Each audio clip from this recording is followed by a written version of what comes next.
يا أيها الذين آمنوا لا تلهكم أموالكم ولا أولادكم عن ذكر الله ومن يفعل ذلك فأولئك هم الخاسرون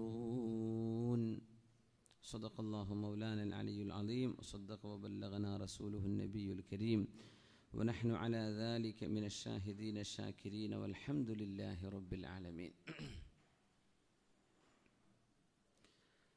വളരെ സ്നേഹം നിറഞ്ഞ സഹോദരന്മാരെ സഹോദരിമാരെ, അല്ലാഹു സുബ്ഹാനഹു വ തആല നമ്മുടെ ഈ ഒരുമിച്ച് ചേരൽ, നമ്മുടെ ഈ മജ്ലിസ്, ഇവിടെ നടന്ന മജ്ലിസുൻ നൂർ, ഇവിടെ നിന്ന് അങ്ങോട്ട് നടക്കാൻ പോകുന്ന എല്ലാ പ്രവർത്തനങ്ങളും അമലുകളും അല്ലാഹു സുബ്ഹാനഹു വ തആല നമ്മിൽ നിന്ന് ഖൈറായ അമലായി അല്ലാഹു സ്വീകരിക്കട്ടെ. അല്ലാഹു നമുക്കും നമ്മുടെ മാതാപിതാക്കൾ, ബന്ധുമിത്രാദികൾ, നമ്മുമായി ബന്ധപ്പെട്ടവർ, അവർക്കൊക്കെ അല്ലാഹു തആല പുറത്തു കൊടുക്കട്ടെ. അല്ലാഹു നമ്മിലെ രോഗികൾക്ക് ശിഫ നൽകട്ടെ. അല്ലാഹു നമ്മിൽ വൻപാപങ്ങൾ ചെയ്തവർക്ക് അല്ലാഹു പുറത്തു കൊടുക്കട്ടെ. ചെറുദോഷങ്ങൾ ചെയ്തവർക്കും അല്ലാഹു പുറത്തു കൊടുക്കട്ടെ. എല്ലാവർക്കും അല്ലാഹു പുറത്തു തരട്ടെ. ആമീൻ യാ റബ്ബൽ ആലമീൻ.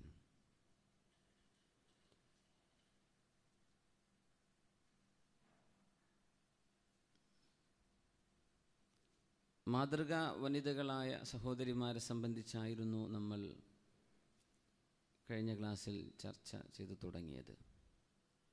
എനിക്ക് തോന്നുന്നു വരും ക്ലാസ്സുകൾ ഇപ്പോൾ ഓരോ മാസവും അല്ലെങ്കിൽ ചിലപ്പോൾ 1.5 മാസത്തൊക്കെ ഗ്യാപ്പിലൊക്കെ ആയിട്ട് ഒരു ദിവസം എന്ന രീതിയിൽ നമ്മൾ ഇവിടെ ക്ലാസ് ഉണ്ടാവാനുള്ള സാധ്യത ഉണ്ട് അല്ലേ ഫൈസിസ്ത? അതിനു വേണ്ടി മാത്രം അവരും ഹക്കീം ഫൈസിസ്താദും നമ്മുടെ ഷമീം ആരോ ഉണ്ടായിരുന്നു, ഷമീം, അവരൊക്കെ അബുദാബിയിൽ കഴിഞ്ഞ ശനിയാഴ്ച വന്നിരുന്നു.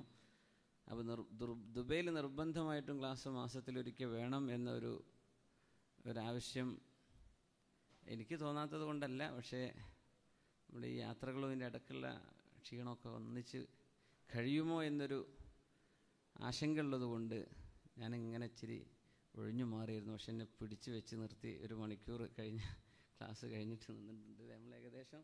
അൽഹംദുലില്ലാ. അപ്പോൾ ഡേറ്റുകളൊക്കെ കൺഫേം ആയിട്ടുണ്ട്. ഇനി അള്ളാഹു ആയുസ് തന്നാൽ മതി. ആരോഗ്യം ആയുസ്സും ഒക്കെ ആഫിയത്ത് അള്ളാഹു നമുക്ക് എല്ലാവർക്കും തരട്ടെ.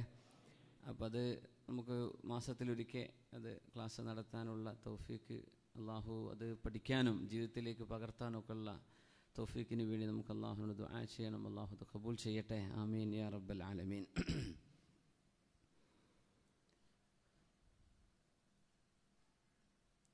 വിശുദ്ധ ഖുർആൻ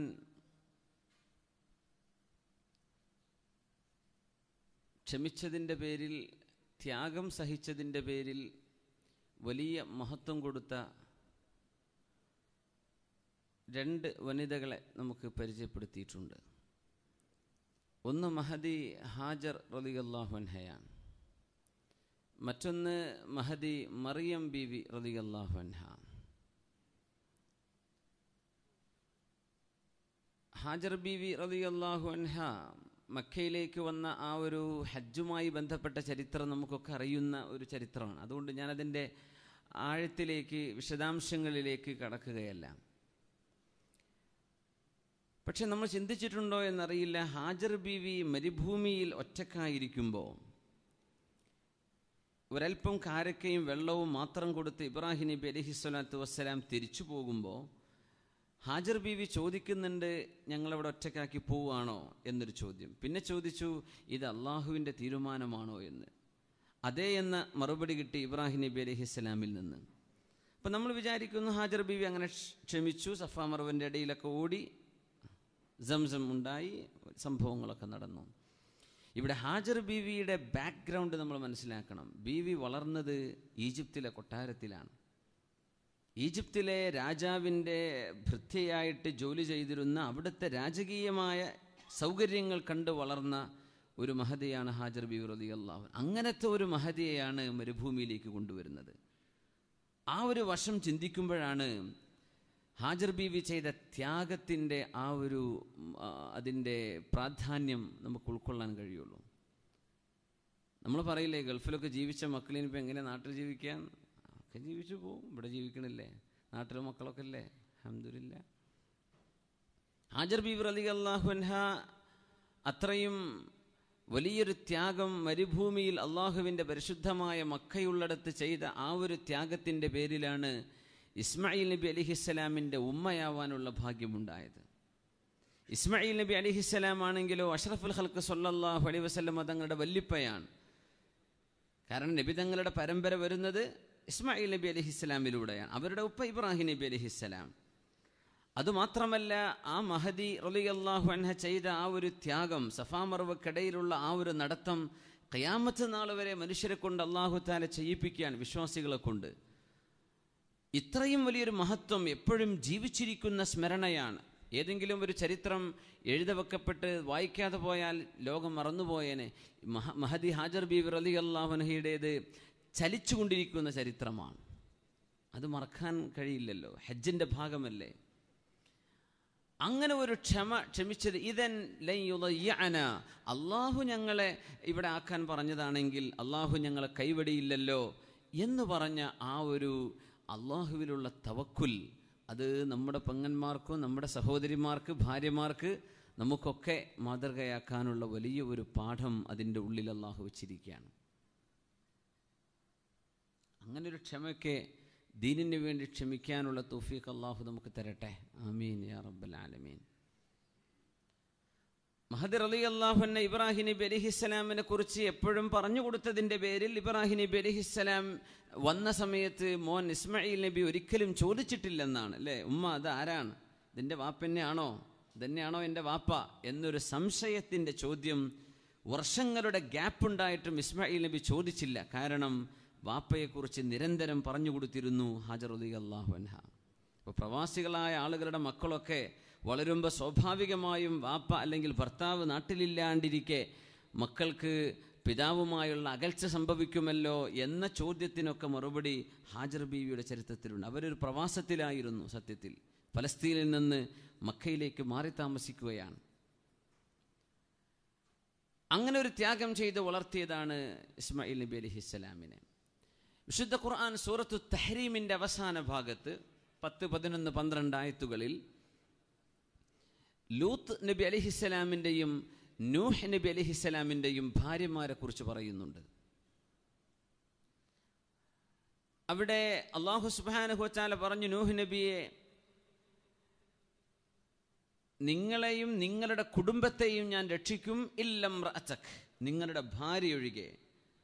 അവര് ദുർനടപ്പുകാരിയാണ്, അതുകൊണ്ട് ഭാര്യ രക്ഷപ്പെടാൻ പോകുന്നില്ല, ബാക്കിയുള്ളവരൊക്കെ രക്ഷപ്പെടുന്നു. പ്രളയമുണ്ടായി.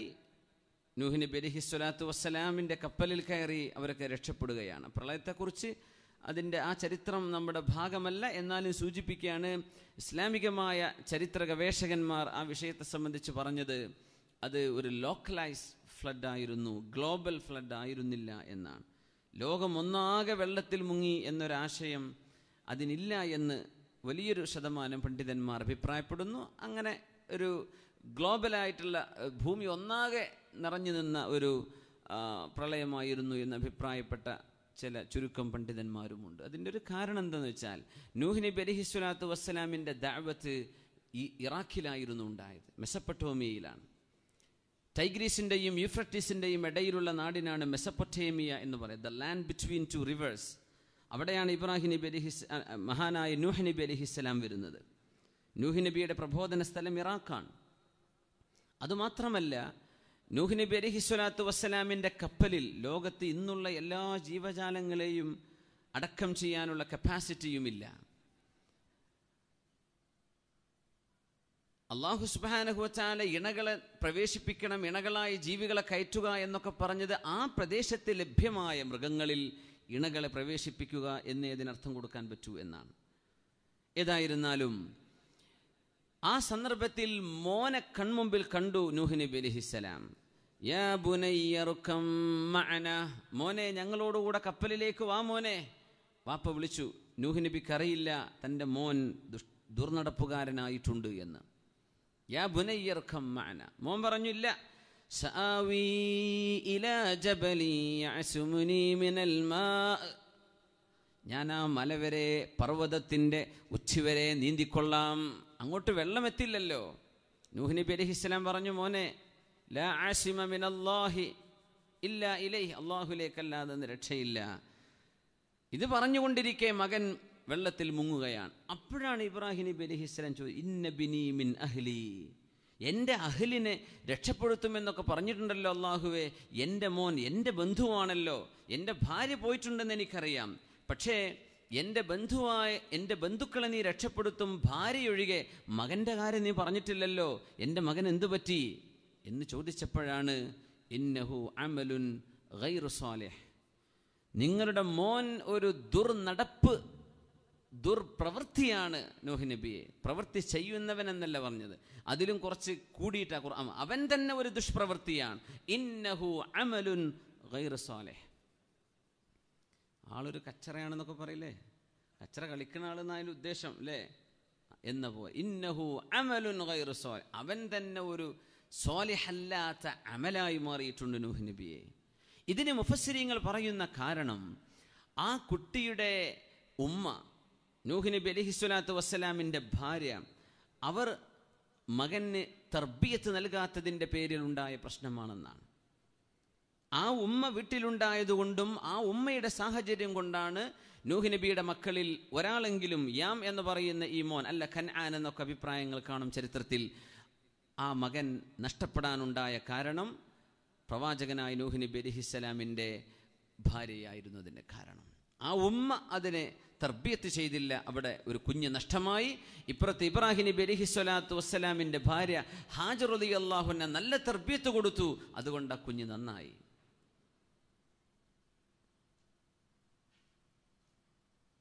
മഹാനായ ഇമാമുൽ ഹറമൈൻ റളിയല്ലാഹു അൻഹു, ഷാഫിഈ മദ്ഹബിൻ്റെ കിതാബുകളിലൊക്കെ ഫിഖ്ഹിൽ ധാരാളം കാണുന്ന മഹാനാണ് ഇമാമുൽ ഹറമൈൻ.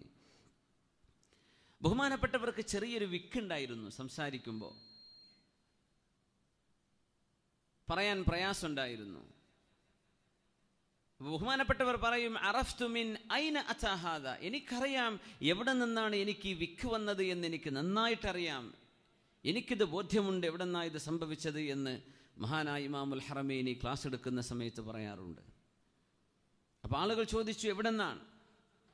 അപ്പോൾ പറഞ്ഞു, എൻ്റെ വാപ്പ നല്ല സ്വാലിഹായ മനുഷ്യനായിരുന്നു, ഹലാലായ ഭക്ഷണം മാത്രമേ തിന്നാവൂ എന്ന് വാപ്പാക്ക് നിർബന്ധമുണ്ടായിരുന്നു. ഞാനൊരു കുഞ്ഞായി ജന്മം കൊണ്ടപ്പോൾ എൻ്റെ വാപ്പ എൻ്റെ ഉമ്മയോട്, തൻ്റെ ഭാര്യയോട് പറഞ്ഞു, മോളെ നീയല്ലാതെ മറ്റൊരാളും കുഞ്ഞിന് പാല് കൊടുക്കുന്ന അവസ്ഥ ഉണ്ടാകരുത്. നമ്മൾ കേരളത്തിൻ്റെ ചുറ്റുപാട് വെക്കുമ്പോൾ എന്തിനപ്പം അങ്ങനെ പറയേണ്ട ആവശ്യം തോന്നും. അറബികളുടെ കൾച്ചറിൽ അങ്ങനെയല്ല. കാരണം കുഞ്ഞുങ്ങൾക്ക് പാല് കൊടുക്കാനായിട്ട് വെറ്റ് നഴ്സുമാർ ഉണ്ടായിരുന്നു ഒരുപാട്. നീയല്ലാതെ മറ്റാരും പാല് കൊടുക്കരുത് കുഞ്ഞിന്, കാരണം നീ കഴിക്കുന്ന ഭക്ഷണം ഹലാലാണെന്ന് എനിക്കറിയാം, നീ കുടിക്കുന്ന വെള്ളം ഹലാലാണത് ഞാൻ കൊണ്ടുവരുന്നതാണ്. പക്ഷേ മറ്റാരുടെയെങ്കിലും ഹലാലല്ലാത്തതിൻ്റെ കുഞ്ഞിൻ്റെ വായിലേക്ക് പോയാൽ അത് സഹിക്കാൻ പറ്റൂല എന്നെൻ്റെ വാപ്പ എപ്പോഴും ഉമ്മയോട് പറയാറുണ്ടായിരുന്നു. അങ്ങനെ ഒരിക്കലാണ് എന്നെ വീടിൻ്റെ നടുമുറ്റത്തിൽ നിർത്തിയപ്പോൾ, ഇപ്പോൾ ചുറ്റും അറബികളുടെയൊക്കെ വീട് ദാർ എന്നാണ് പറയുക. ദാർ എന്ന് പറഞ്ഞാൽ ഒന്നിലേറെ വീടുകൾ ഉണ്ടാകുമ്പോഴാണ് ദാർ എന്ന് പറയാം. ഒരു വീടിനാണ് ബൈത്ത് എന്ന് അറബിയിൽ പറയാം. ദാർ മുഅന്നസാണ്, ബൈത്ത് മുദക്കറാണ്. ഹാദാ ബൈത്ത് എന്ന് ചോദിച്ചു, എന്തേ നീ കുഞ്ഞിനെ ശ്രദ്ധിക്കാതിരുന്നത് എന്ന്. എന്നിട്ട് ആ പെണ്ണിനോട് പറഞ്ഞു, ആ പെണ്ണ് അത്ഭുതപ്പെട്ടിരിക്കുകയാണ്, എന്തു പറ്റി? ഞാൻ കുഞ്ഞിന് പാല് കൊടുത്തൊരു ചോര പൈതലിനെ ഛർദ്ദിപ്പിക്കുകയാണ്, ഇതെന്തിന് ചെയ്യുന്നു എന്ന് ചോദിച്ചപ്പോൾ പറഞ്ഞു, നീ ഞങ്ങളുടെ അയൽവാസികളുടെ അടിമപ്പെണ്ണാണ്. അടിമ എന്ന് പറഞ്ഞാൽ ഒരു വസ്തു വിൽക്കപ്പെടുന്ന പോലെ വിൽക്കപ്പെടാറുണ്ട് അടിമ സംസ്കാരത്തിൽ. അതുകൊണ്ട് നീയും നിന്റെ ശരീരവും നിന്റെ മുലപ്പാലും ഒക്കെ ഞങ്ങളുടെ അയൽവാസിയുടേതാണ്, അത് ഞങ്ങൾക്ക് തന്നതായിട്ട് അയാൾ പറഞ്ഞിട്ടില്ല, അതുകൊണ്ട് എൻ്റെ കുട്ടിക്ക് അത് ഹലാലല്ല എന്ന് പറഞ്ഞ് ഛർദ്ദിപ്പിച്ചിട്ടുണ്ട്.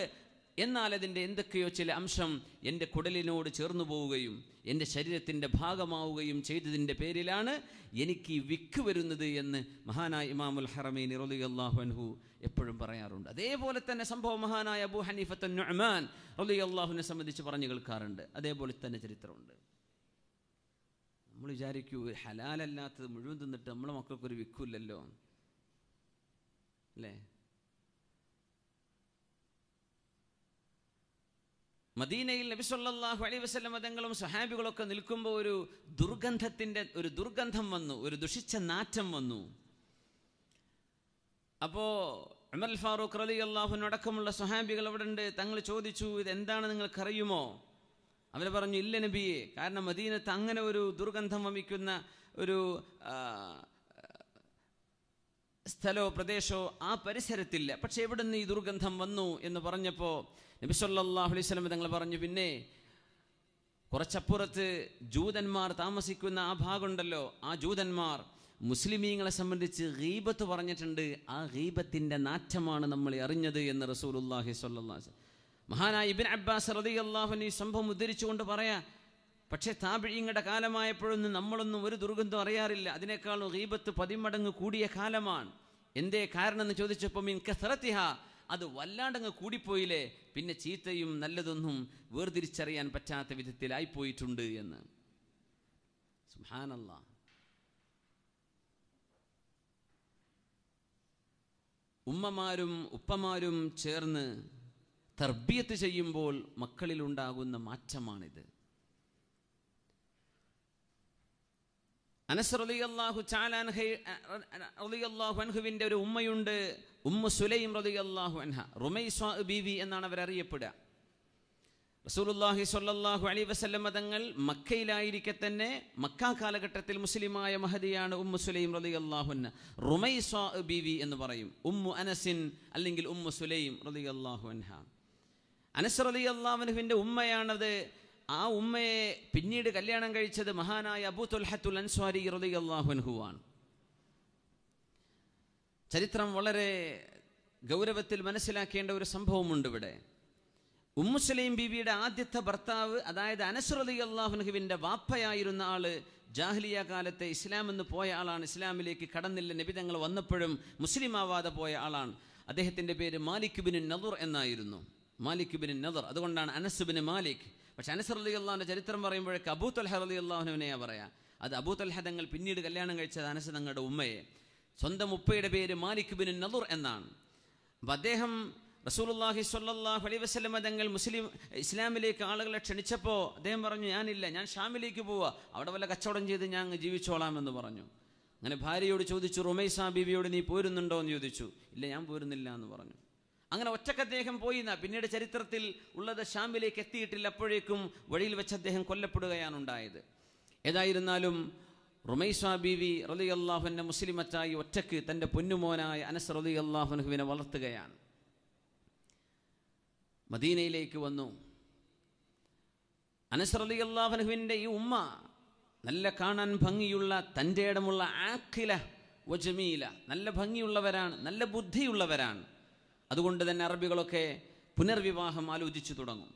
അന്നത്തെ കാലത്ത് ഇപ്പോഴും അറബ് സംസ്കാരത്തിൽ പുനർവിവാഹം ഒരു പ്രശ്നമല്ല. നാട്ടിലൊക്കെ വലിയ പ്രശ്നമാണ്. പുതിയാപ്പിള 2ാം കല്യാണമാണോ, നിക്കാഹ് കഴിഞ്ഞിട്ടില്ലുള്ളൂ, എന്നാലും ഇപ്പോൾ പറച്ചിൽ 2 എന്ന് പറഞ്ഞിട്ട് പെണ്ണിട്ട ഇച്ചിരി പ്രയാസമായിരിക്കും ചിലപ്പോൾ ആണ്ണും പെണ്ണിനൊക്കെ. അത് പേടിച്ചിട്ട് തൊലാക്കല്ല നടക്കണമല്ലുണ്ട്. ഒഴിവാക്കിയാൽ അടുത്ത് കിട്ടണ വലിയ പാടാവുമല്ലോ. ആയിക്കോട്ടെ, ഏതായിരുന്നാലും ഒരുമിച്ച് പോലെ തന്നെയാണ് ഖൈറ്. അതിൽ ഉലമാവ് പറയാണ്, എങ്ങാനും നിങ്ങൾക്ക് നിങ്ങളുടെ ഭാര്യയെ ഇഷ്ടപ്പെട്ടില്ല എന്ന് വിചാരിക്കുക. അങ്ങനെയൊക്കെ ഉണ്ടാവുമല്ലോ. നമ്മൾ സ്വപ്നത്തിൽ വിചാരിച്ച പോലെയുള്ള ഭാര്യയെ കിട്ടിയിട്ടുണ്ടാവില്ല, ഭാര്യയ്ക്ക് അങ്ങനത്തെ ഒരു ഭർത്താവിനും കിട്ടിയിട്ടുണ്ടാവില്ല. അതിൽ ക്ഷമിച്ചു പോന്നാൽ കൺകുളിർമയുള്ള മക്കളെ അള്ളാഹു തന്നേക്കുന്ന ആ ക്ഷമ കൊണ്ട്. ഓള് നന്നായിട്ടല്ല, പക്ഷേ അവൾക്ക് ജനിച്ച മക്കൾ എന്തോ ഒരു നല്ല മക്കൾ, നല്ല അച്ചടക്കമുള്ള ദീനുള്ള മക്കൾ, എൽമുള്ള മക്കൾ. എന്താ കുറച്ചോ, പഴയ പോലെ തന്നെ ആയിക്കോട്ടെ, ബുദ്ധിമുട്ടുണ്ട. അപ്പോൾ അങ്ങനത്തെ നല്ല മക്കളെ കിട്ടാൻ കാരണമാവും എന്ന് ഉലമാ പറയാറുണ്ട്. അത് അല്ലാഹു തആല ആ ക്ഷമക്ക് കൊടുക്കുന്ന ഒരു പ്രതിഫലമാണ്. ശരിയാ, ആ പഴയ തിരിച്ചു നോക്കി നേരത്തെ ഉണ്ടായിരുന്ന പോലെ. അപ്പോൾ അനസ് റളിയല്ലാഹു അൻഹുവിൻ്റെ ഉമ്മയെ, ഉമ്മു സുലൈം ബീവിയെ, റുമൈസ ബീവിയെ കല്യാണം കഴിക്കാൻ വേണ്ടി അബൂ തൽഹ റളിയല്ലാഹു അൻഹു ഇങ്ങനെ കല്യാണം ആലോചിച്ചു വന്നു, വിവാഹം ആലോചിച്ചു വന്നു. അപ്പോൾ റുമൈസ ബീവി പറഞ്ഞു, നിങ്ങളെ കല്യാണം കഴിക്കാൻ മിസ്ലുക ലാ യുറദ്, നിങ്ങളെപ്പോലത്തെ ഒരാൾ ഒരിക്കലും റിജക്റ്റ് ചെയ്യപ്പെടില്ല, റെഫ്യൂസ് ചെയ്യപ്പെടില്ല. അത് മോശമാണ്, നിങ്ങൾക്ക് കല്യാണം കഴിച്ചിട്ടില്ല എന്നൊക്കെ പറഞ്ഞാൽ മോശമാണ്. കാരണം അൻസ്വാരികളായ കുടുംബത്തിൽ മദീനയിൽ തറവാടുള്ള ആളാണ് നിങ്ങൾ. പക്ഷേ നിങ്ങൾ മുസ്ലിമല്ലല്ലോ അബൂ ത്വൽഹ, അതുകൊണ്ട് ഇപ്പം പറ്റില്ല. അന മുസ്ലിമ, ഞാൻ മുസ്ലിമത്താണ്. അന്ന് അബൂ ത്വൽഹ റളിയല്ലാഹു അൻഹു മുസ്ലിം ആയിട്ടില്ല.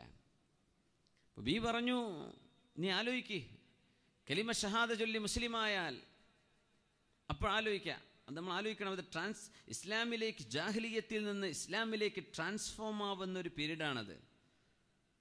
നമ്മൾ ആ സാഹചര്യം കൂടെ മനസ്സിലാക്കണം. അല്ലെങ്കിൽ ആരും ലവ് ചെയ്യുക, സ്നേഹിക്കുക, മുസ്ലിമാക്കി കൊണ്ടുവന്നാൽ മതിയല്ലോ എന്നൊക്കെ ഇത് ക്ലിപ്പുണ്ടാക്കി വിടും ചിലപ്പോൾ ചില വളവന്മാർ. അതല്ല, സാഹചര്യം കൂടെ മനസ്സിലാക്കണം. അന്നിങ്ങനെ ഇസ്ലാമിലേക്ക് വരെ ഒരുമിച്ച് ഭാര്യയും ഭർത്താവും ഒരുമിച്ച് ഇസ്ലാമിലേക്ക് വരുന്നവരുണ്ട്. ഭാര്യ മുസ്ലിമായി, അനസ് റളിയല്ലാഹു ഉമ്മയെപ്പോലെ ഭർത്താവ് മുസ്ലിം അല്ല. ആ വിഷയത്തിൽ അവർ ഭർത്താവിനെ ഒഴിവാക്കും. കാരണം ഓട്ടോമാറ്റിക്കലി അവിടെ ഒരു ഡിവോഴ്സ് സംഭവിക്കുന്നതാണ്. ഒരാൾ മുസ്ലിമും മറ്റൊരാൾ അമുസ്ലിമായി കഴിഞ്ഞാൽ, രണ്ടുപേരും മുസ്ലിമാണ്, അതിലേതെങ്കിലും ഒരാൾ മതം മാറിയാൽ അവിടെ ഇൻസ്റ്റൻ്റ്ലി തൊലാക്ക് സംഭവിക്കുന്നതാണ്. പിന്നെ തൊലാക്ക് ചൊല്ലേണ്ട ആവശ്യമില്ല, രണ്ടുപേരും പിരിഞ്ഞിരിക്കണം എന്നാണ്. ഏതായിരുന്നാലും അബൂ ത്വൽഹ റളിയല്ലാഹു അൻഹു വന്നു, കല്യാണം കഴിക്കല്ലേ എന്ന് ചോദിച്ചു. അപ്പോൾ ബീവി പറഞ്ഞു, മിസ്ലുക ലാ യുറദ്, സങ്കടത്തോടു കൂടെ പറയട്ടെ, അബൂ ത്വൽഹ, നിങ്ങളെപ്പോലൊത്തൊരു പുതിയാപ്പിളയെ വേണ്ട എന്ന് പറയുന്നത് മോശമാണ്, പക്ഷേ നിങ്ങൾ മുസ്ലിം ആയിട്ടില്ലല്ലോ, അതുകൊണ്ട് ഇപ്പം പറ്റൂല. അപ്പോൾ അബൂ ത്വൽഹ റളിയല്ലാഹു അൻഹു എന്ത് പറഞ്ഞു? അന അലാ ദീനി, ഞാൻ എൻ്റെ പഴയ മതത്തിൽ തന്നെയാണ്, അങ്ങനെയൊക്കെ ആണെങ്കിൽ മതി എന്ന് പറഞ്ഞു. അപ്പോൾ പറഞ്ഞു, അബൂ ത്വൽഹ, നിങ്ങൾക്ക് നാണമില്ലേ? അൻ തഅബുദ സ്വനമൻ, ഒരു ബിംബത്തെ ആരാധിക്കുകയല്ലേ നിങ്ങൾ? നജ്ജറഹു ഫുലാൻ ഇബ്നു ഫുലാനിൻ അൽ ഹബശി, എത്യോപ്യക്കാരനായ ഇന്നാലിന്നവൻ്റെ മകൻ ഇന്നാലിന്ന ഒരു ആശാരി ഉണ്ടാക്കിയ ബിംബത്തെ അബൂ ത്വൽഹ നിങ്ങളെപ്പോലെയുള്ള ഒരാൾ ആരാധിക്കുക എന്ന് പറഞ്ഞാൽ മോശല്ലേ? ഇത് 3 തവണ ചോദിച്ചു ഉമ്മു സുലൈം റളിയല്ലാഹു അൻഹ. നിങ്ങൾ അറിയുന്നൊരു ആശാരി, ഒരു ബ്ലാക്ക് സ്മിത്ത്, അല്ലെങ്കിൽ ഒരു കൊല്ലൻ, ഒരു ആശാരി, ഒരു കാർപ്പൻ്റർ, ഇവരൊക്കെ ഉണ്ടാക്കി മെനുക്കിയെടുത്ത ഒരു സാധനത്തെ നിങ്ങൾ ദൈവമായി കൊണ്ടു നടക്കുക, ഇത് മോശമല്ലേ? കാറിലും വീട്ടിലൊക്കെ വെക്കുന്നില്ലേ ദൈവങ്ങളെ? അറബ് നാടാണെങ്കിലും ഉണ്ടല്ലോ അങ്ങനെയൊക്കെ. സുബ്ഹാനല്ലാഹ്, അല്ലാഹു ഹിദായത്ത് കൊടുക്കട്ടെ ദുആ ചെയ്യാൻ. അബൂ ത്വൽഹ റളിയല്ലാഹു അൻഹു പറഞ്ഞു, ഞാനൊന്ന് ആലോചിക്കട്ടെ. ആയിക്കോട്ടെ, ആലോചിച്ചോളൂ. ഉമ്മു സുലൈം ബീവി ഒരു കാര്യം പറഞ്ഞു, നിങ്ങൾ മുസ്ലിം ആവുന്ന പക്ഷം എനിക്കും എൻ്റെ മഹർ വേണ്ട, എനിക്കെന്ത് മതി? നിങ്ങളുടെ ഇസ്ലാം എൻ്റെ മഹർ മതി. നിങ്ങൾ മുസ്ലിമായാൽ അതാണ് എൻ്റെ മഹർ. മഹർ ഒരു പെണ്ണിൻ്റെ അവകാശമാണ്, അവർക്ക് ഡിമാൻഡ് ചെയ്യാൻ പറ്റുന്നതാണ്, അവരുടെ അവകാശമാണ്, അവരുടെ ഹക്കാണത്. അറബ് നാടുകളിലൊക്കെ എമ്പാടും ഡിമാൻഡ് ചെയ്യും, നമ്മുടെ നാട്ടിൽ പോയിട്ട് പുതിയാപ്പിള ഡിമാൻഡ് ചെയ്യും. ഇതാണ് വ്യത്യാസം. ഉമ്മു സുലൈം ബീവിയാണ് ഇസ്ലാമിൻ്റെ ചരിത്രത്തിൽ ഏറ്റവും മഹിതമായ മഹർ വാങ്ങിച്ചത് എന്നാണ്. അൽ ഇസ്ലാം, മുസ്ലിമായാൽ പിന്നെ എനിക്ക് വേറെ മഹർ വേണ്ട, ഞാനത് സ്വീകരിക്കും, ആലോചിക്കുക എന്ന് പറഞ്ഞു. അന്ന് രാത്രി പോയി അബൂ ത്വൽഹ റളിയല്ലാഹു അൻഹു രാവിലെ വരുന്നു. ഞാൻ ചിന്തിച്ചു, ഫഅശ്ഹദു അല്ലാ ഇലാഹ ഇല്ലല്ലാഹ് വഅശ്ഹദു അന്ന മുഹമ്മദർ റസൂലുള്ളാഹ്.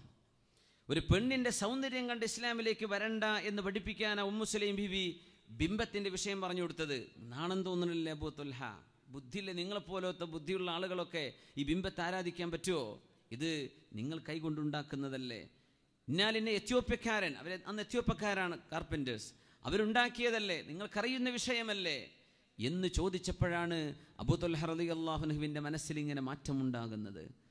അവർ പറഞ്ഞു, അശ്ഹദു അല്ലാ ഇലാഹ ഇല്ലല്ലാഹ് വഅശ്ഹദു അന്ന മുഹമ്മദർ റസൂലുള്ളാഹ്. അങ്ങനെ വന്നപ്പോൾ മകനോട് പറഞ്ഞു ഉമ്മു സുലൈം ബീവി, യാ അനസ്, അനസേ, അന്ന് 10 വയസ്സായിട്ടുള്ളൂ, 10 വയസ്സാവുന്നുള്ളൂ, മോനെ, അബൂ ത്വൽഹ എന്നവരെ ഉമ്മ കല്യാണം കഴിക്കാൻ മോന് വിരോധമുണ്ടോ എന്ന് ചോദിച്ചു. ഇല്ലമ്മ, കുഴപ്പമൊന്നുമില്ല. ഫതസവ്വജത്, അപ്പോഴാണ് ഉമ്മു സുലൈം ബീവി അനസ് റളിയല്ലാഹു അൻഹുവിൻ്റെ ഉമ്മയായ റുമൈസ ബീവി അല്ലെങ്കിൽ ഉമ്മു സുലൈം ബീവിയെ മഹാനായ അബൂ ത്വൽഹ റളിയല്ലാഹു തആല അൻഹു ജീവിതത്തിലേക്ക് സ്വീകരിക്കുന്നത്, അവർ ഭാര്യയും ഭർത്താവുമാകുന്നത്. റസൂലുള്ളാഹി സ്വല്ലല്ലാഹു അലൈഹി വസല്ലം തങ്ങൾ മിഅ്റാജ് പോയ സമയത്ത് നബി തങ്ങൾ ഒരു കാലൊച്ച കേട്ടു എന്ന് ഹദീസിലുണ്ട്. സമിഅ്തു ഖശ്ഫതൻ, ഞാനൊരു കാലൊച്ച കേട്ടു. ഞാൻ ചോദിച്ചു, ആരാണിത്? ഖാൽ റുമൈസ ഇംറഅത്തി അബീ ത്വൽഹ, ഇത് അബൂ ത്വൽഹ റളിയല്ലാഹു അൻഹുവിൻ്റെ ഭാര്യ റുമൈസ ബീവിയുടെ കാൽവപ്പാണ്, കാലൊച്ചയാണ് എന്ന് എന്നോട് ജിബ്രീൽ അലൈഹിസ്സലാം പറഞ്ഞുവെന്ന് പരിശുദ്ധ റസൂലുള്ളാഹി സ്വല്ലല്ലാഹു അലൈഹി വസല്ലം. സ്വർഗത്തിലാണെന്ന് ഉറപ്പ് കിട്ടിയൊരു മഹദിയാണ്. നമ്മൾ അശറത്തുൽ മുബശ്ശരീങ്ങളെ സംബന്ധിച്ച് പറയാറുണ്ട്, സ്വർഗം ഉറപ്പ് കിട്ടിയവർ. വേറെയും ഒരുപാട് സ്വഹാബിമാരുണ്ട് സ്വർഗം ഉറപ്പ് കിട്ടിയത്. പക്ഷേ ഈ 10 സ്വഹാബിമാരെ ഒരേ ഇരുത്തത്തിൽ ഒറ്റയ്ക്ക് നബി തങ്ങൾ ഒരുമിച്ച് പറഞ്ഞതാണ്, ഈ 10 ആളുകൾ സ്വർഗത്തിലാണ്. അതുകൊണ്ടാണ് അശറത്തുൽ മുബശ്ശരീൻ എന്ന് പ്രത്യേകം നമ്മൾ പരിഗണിക്കുന്നത്. അല്ലാതെയും വേറെയും ഒരുപാട് സ്വഹാബിമാർ, ബിലാൽ റളിയല്ലാഹു അൻഹു സ്വർഗത്തിലാണെന്ന് റസൂലുള്ളാഹി സ്വല്ലല്ലാഹു അലൈഹി വസല്ലം, കഅബ് റളിയല്ലാഹു അൻഹുവിനെ സംബന്ധിച്ച് ഇങ്ങനെയൊക്കെ ഒരുപാട് ആളുകളെ കുറിച്ച് നബി തങ്ങൾ പറഞ്ഞിട്ടുണ്ട് സ്വല്ലല്ലാഹു അലൈഹി വസല്ലം. കല്യാണം കഴിഞ്ഞു. റസൂലുള്ളാഹി സ്വല്ലല്ലാഹു അലൈഹി വസല്ലം തങ്ങളുടെ മുമ്പിലേക്ക് ഒരു പൊന്നുമോനെ കൊണ്ടുവരുന്നുണ്ട്. ആ പൊന്നുമോനാണ് പറഞ്ഞത്, ഖദംതു റസൂലല്ലാഹി സ്വല്ലല്ലാഹു അലൈഹി വസല്ലം 10 സിനീൻ.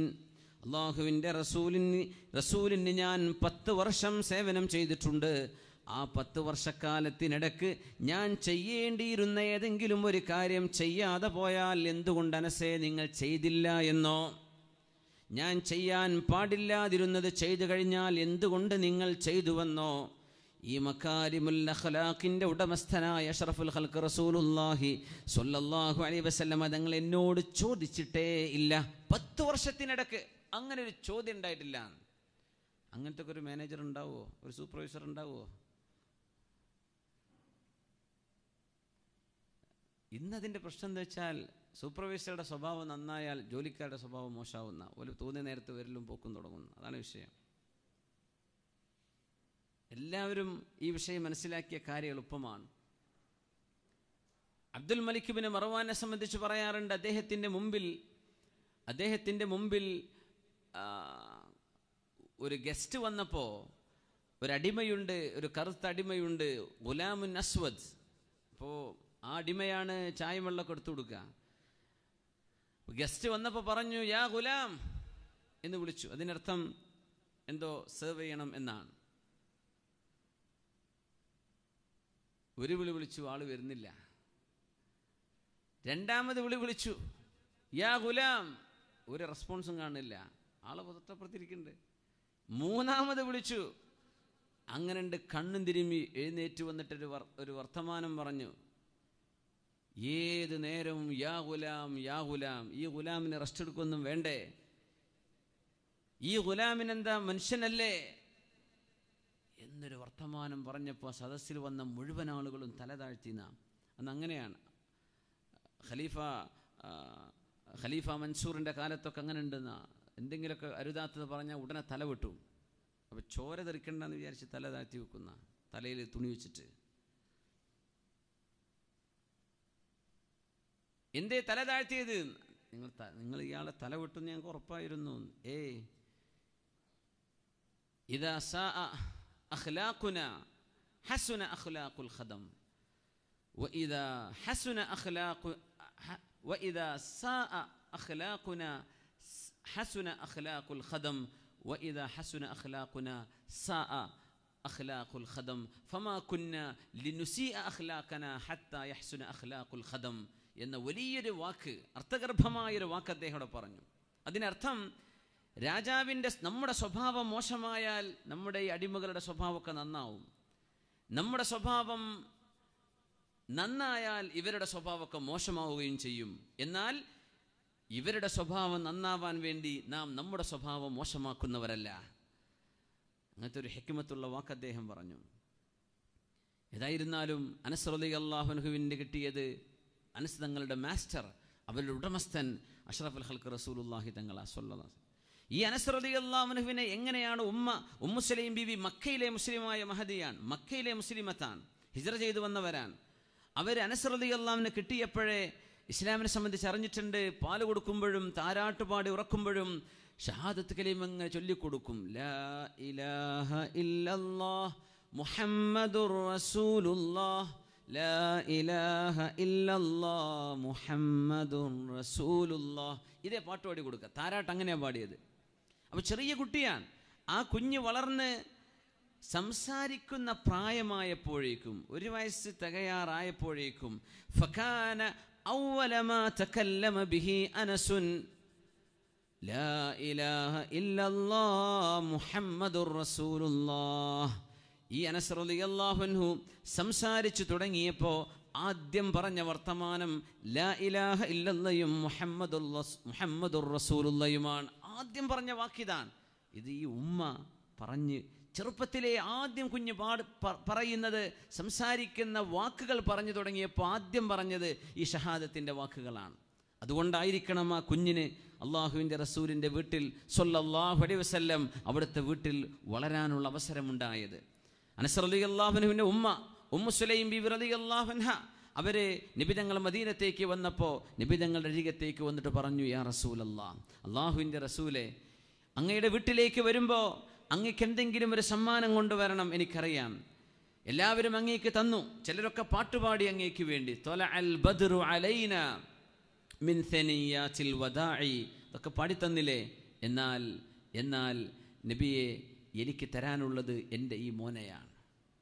എനിക്ക് വേറൊന്നുമില്ല. എൻ്റെ ആകെയുള്ള സമ്പാദ്യം എൻ്റെ ഈ മോനാണ്. അതുകൊണ്ട് നബിയെ, എൻ്റെ മോൻ അനസ് ബിൻ മാലിക്കിനെ ഞാൻ ഫീ ഖിദ്മതിക്, അങ്ങയുടെ ഖിദ്മത്തിന് വേണ്ടി തരികയാണ് നബിയെ. അങ്ങ് വളർത്തിക്കോളൂ, അങ്ങയുടെ കൂടെ ആവട്ടെ, അങ്ങേക്ക് വേണ്ട സേവനങ്ങൾ ചെയ്യാൻ എൻ്റെ ഈ മോനെ ഞാൻ അങ്ങേക്ക് തന്നിരിക്കുന്നു എന്ന് പരിശുദ്ധ റസൂലുള്ളാഹി തങ്ങളോട് പറഞ്ഞ ഉമ്മയാണ് മഹദി ഉമ്മു സുലൈം, അല്ലെങ്കിൽ റുമൈസ ബിബി റളിയല്ലാഹു തആല അൻഹ. ഉമ്മമാർക്കത് ചെയ്യാൻ കഴിയുമെന്നാണ്. ഉമ്മമാരുടെ ഇടപെടൽ വലിയതാണ്. ഉമ്മമാരുടെ ഇടപെടൽക്ക് വലിയ സ്വാധീനമുണ്ടാക്കാൻ കഴിയും. ഒരാൾ തൻ്റെ കുടുംബത്തിൽ തൻ്റെ മക്കളെ സംബന്ധിച്ച് അങ്ങനെ പറയാറുണ്ട്. ഒരു ദാഇ, ഒരു പ്രബോധകൻ തൻ്റെ അനുഭവം എഴുതിയപ്പോൾ പറഞ്ഞു, ഞാനൊരു വാഹനത്തിൽ പോകുമ്പോൾ ഒരു സാധാരണക്കാരനാണ് വാഹനം ഡ്രൈവ് ചെയ്യുന്നത്, അയാളുടെ മക്കളും വണ്ടിയിലുണ്ട്. ആ മക്കൾ വാഹനം ഒരു കയറ്റത്തിലേക്ക് എത്തുമ്പോൾ പറയുന്നുണ്ട് അല്ലാഹു അക്ബർ. വാഹനം കുന്നിറങ്ങുമ്പോൾ പറയുന്നുണ്ട് സുബ്ഹാനല്ലാഹ്. തിന്നുമ്പോഴും കുടിക്കുമ്പോഴും വരുന്ന ദിക്റുകളൊക്കെ പറയുന്നുണ്ട്. ഞാൻ ചോദിച്ചു, ഇത് അള്ളാഹുവിൻ്റെ റസൂലിൻ്റെ സുന്നത്താണല്ലോ. ഒരു വാഹനം ഒരു ഹൈറ്റിലേക്ക് കയറുകയാണെങ്കിൽ, കുന്നിലേക്ക് കയറുമ്പോൾ തക്ബീർ ചൊല്ലുന്നത് അല്ലാഹു അക്ബർ, അല്ലാഹു അക്ബർ, അല്ലാഹു അക്ബർ. ചില ഫ്ലൈറ്റിലൊക്കെ പറയുന്നുണ്ട്, എയർ അറബിയിൽ പറയാറുണ്ടോ അത്, ഈ തക്ബീർ സുബ്ഹാനല്ലദി സഖറ ലനൊക്കെ ഉണ്ട്. ഏതോ ഒരു ഫ്ലൈറ്റിൽ അങ്ങനെ പറഞ്ഞതായിട്ട് ഞാൻ ഓർക്കുന്നു, ഏതാണെന്നറിയില്ല. നിങ്ങൾക്ക് വല്ല ഓർമ്മ ഉണ്ടോ? സൗദി എയർലൈൻസിലെ ഒരു തക്ബീർ ചൊല്ലുന്നുണ്ട്. അത് ടേക്ക് ഓഫിൻ്റെ സമയത്ത് നമ്മൾ ഉയരുകയാണല്ലോ, ആ സമയത്ത് തക്ബീർ ചൊല്ലൽ സുന്നത്താണ്. എന്താ ഉറക്ക തക്ബീർ വിളിച്ചിട്ട് അടുത്തുള്ള പേടിപ്പിക്കൊന്നും വേണ്ട, നമ്മൾ തക്ബീർ ചൊല്ലുക അല്ലാഹു അക്ബർ. നമുക്ക് മനസ്സിലാവുന്ന രീതിയിൽ, നമ്മൾ കേൾക്കത്തക്ക രീതിയിൽ പറഞ്ഞാൽ മതി. അല്ലാഹു അക്ബർ, തക്ബീർ ചൊല്ലുക. ലാൻഡ് ചെയ്യുമ്പോൾ സുബ്ഹാനല്ലാഹ്. തെച്ച് കോഴിക്കോടൊക്കെ ലാൻഡ് ചെയ്യുകയാണെങ്കിൽ പറയും ചെയ്യും, നമ്മൾ ലാ ഇലാഹ ഇല്ലല്ലാഹിനെ ഒപ്പം പറയില്ലേ. റൺവേ പണി നടക്കുകയാണ്, ഇതിപ്പോൾ കുണ്ടുക്കാണോ വീഴുന്നത്, റൺവേക്ക് തന്നെയാണോ? നാട്ടിലെത്തുമ്പോൾ ഭയങ്കര പേടിയാണ് ലാൻഡ് ചെയ്യുമ്പോൾ അല്ലേ. ഇവിടെ ലാൻഡ് ചെയ്യുമ്പോൾ അത്ര പേടിയൊന്നും തോന്നാറില്ല. അതിലൊന്നും കഥയില്ല എന്നാ ശരിക്കും. എവിടെ ലാൻഡ് ചെയ്യുകയാണെങ്കിലും അള്ളാഹുവിൻ്റെ കുദറത്തിലല്ലേ. ഏത് ഭൂമിയിലാണെങ്കിലും. അത് പൊളിഞ്ഞ കാറിൽ, പഴയ 84 മോഡൽ കാറിൽ പോകുമ്പോൾ ദിക്റൊക്കെ ചൊല്ലുക. പുതിയ മേഴ്സിഡസ് ബെൻസിൽ പോവുകയാണ് 2016 മോഡലിൽ, അതിൽ പിന്നെ പാട്ടൊക്കെ വെച്ച് പോയാൽ മതി. ആ സിസ്റ്റമാണിത്. അങ്ങനെ പറ്റൂല. എല്ലാം അള്ളാഹുവിൻ്റേതാണ്. എല്ലാം അള്ളാഹുവിൻ്റെ തഖ്ദീറിലും അള്ളാഹുവിൻ്റെ ഖളായിലുമാണ് എല്ലാം. അപ്പോൾ ഇറങ്ങുന്ന സമയത്ത് ഒരു സുബ്ഹാനല്ലാഹ് പറയൽ സുന്നത്തുണ്ട്. മേലോട്ട് കയറുമ്പോൾ അല്ലാഹു അക്ബറും. യാത്രയുടെ ഒരു മര്യാദയാണത്. അപ്പോൾ ഇങ്ങനെ ഇപ്പോൾ ഈ എലവേറ്റർ കയറുമ്പോൾ ചൊല്ലേണ്ടി വരുമോ എന്നൊക്കെ സംശയം വരും. എന്നെ യാത്ര എന്ന് പറയണത്, യാത്ര എന്ന് പറയില്ല. അപ്പോൾ തക്ബീർ ചൊല്ലിക്കോളൂ, സുബ്ഹാനല്ലാഹ് എപ്പോഴും ചൊല്ലാം. യാത്രയിൽ പ്രത്യേക സുന്ന, അത് ഈ കുട്ടികളിങ്ങ് ചൊല്ലാണ്. അപ്പോൾ ചോദിച്ചു, അല്ല നിങ്ങൾ പഠിച്ച ആളാണോ? അല്ല. പിന്നെ എവിടുന്ന മക്കൾ ഇതൊക്കെ പഠിച്ചത്? നിങ്ങളാണോ അതൊക്കെ പഠിപ്പിച്ചു കൊടുത്തതെന്ന് ചോദിച്ചു. അതിൻ്റെ കഥ പറഞ്ഞാൽ, ഇത് എൻ്റെ ഭാര്യ പഠിപ്പിച്ചു കൊടുക്കുന്നതാണ്. അവൾ ഒരു ഖബീലയാണെന്ന് പറഞ്ഞു. അവൾ തന്നെ ഒരു കുടുംബമാണ്. എന്തേ? ഞങ്ങളുടെ കുടുംബത്തിലെ മുഴുവൻ കുട്ടികൾക്കും ഖുർആൻ ഓതാൻ പഠിപ്പിക്കുന്നതും നല്ല കാര്യം പഠിപ്പിക്കുന്നതും എൻ്റെ ഭാര്യയാണ്. അവളുടെ മെച്ചമാണ്. അവളാണ് ഇതൊക്കെ പറഞ്ഞു കൊടുത്തത്. കുട്ടികൾക്ക് എപ്പോഴും ചൊല്ലാനുള്ള ദിക്റുകൾ, ഉറങ്ങുമ്പോഴും എഴുന്നേൽക്കുമ്പോഴും തിന്നുമ്പോഴും കുടിക്കുമ്പോഴും ടോയ്ലറ്റിലേക്ക് കയറുമ്പോഴും ഇറങ്ങുമ്പോഴും, ഇതൊക്കെ എൻ്റെ ഭാര്യ പഠിപ്പിച്ചു കൊടുത്തതാണ്. എൻ്റെ ഭാര്യ ഏതെങ്കിലും ഒരു കുട്ടി ഒരു മോശമായ വാക്ക് പറഞ്ഞാൽ ആ കുട്ടിയെ അരികത്തേക്ക് വിളിക്കും, ഇവിടെ വാ എന്ന് പറയും. എന്നിട്ട് പറയും, നീ അള്ളാഹുവിനെ ഇഷ്ടപ്പെടുന്നോ അല്ല ഇബ്ലീസിനെ ഇഷ്ടപ്പെടുന്നോ? അപ്പോൾ കുട്ടി പറയും, ഞാൻ അള്ളാഹിനെ ഇഷ്ടപ്പെടുന്നത്. എന്നാൽ നീ ഇപ്പം പറഞ്ഞില്ലൊരു വാക്ക്, അതുകൊണ്ട് നീ ഇബ്ലീസിൻ്റെ ആളായിട്ടുണ്ട്. നിനക്ക് തിരിച്ചു പോരണോ അല്ല ഇബ്ലീസ് നിൻ്റെ തലയിൽ കയറി ഇപ്പം ചിരിക്കുകയാണ്.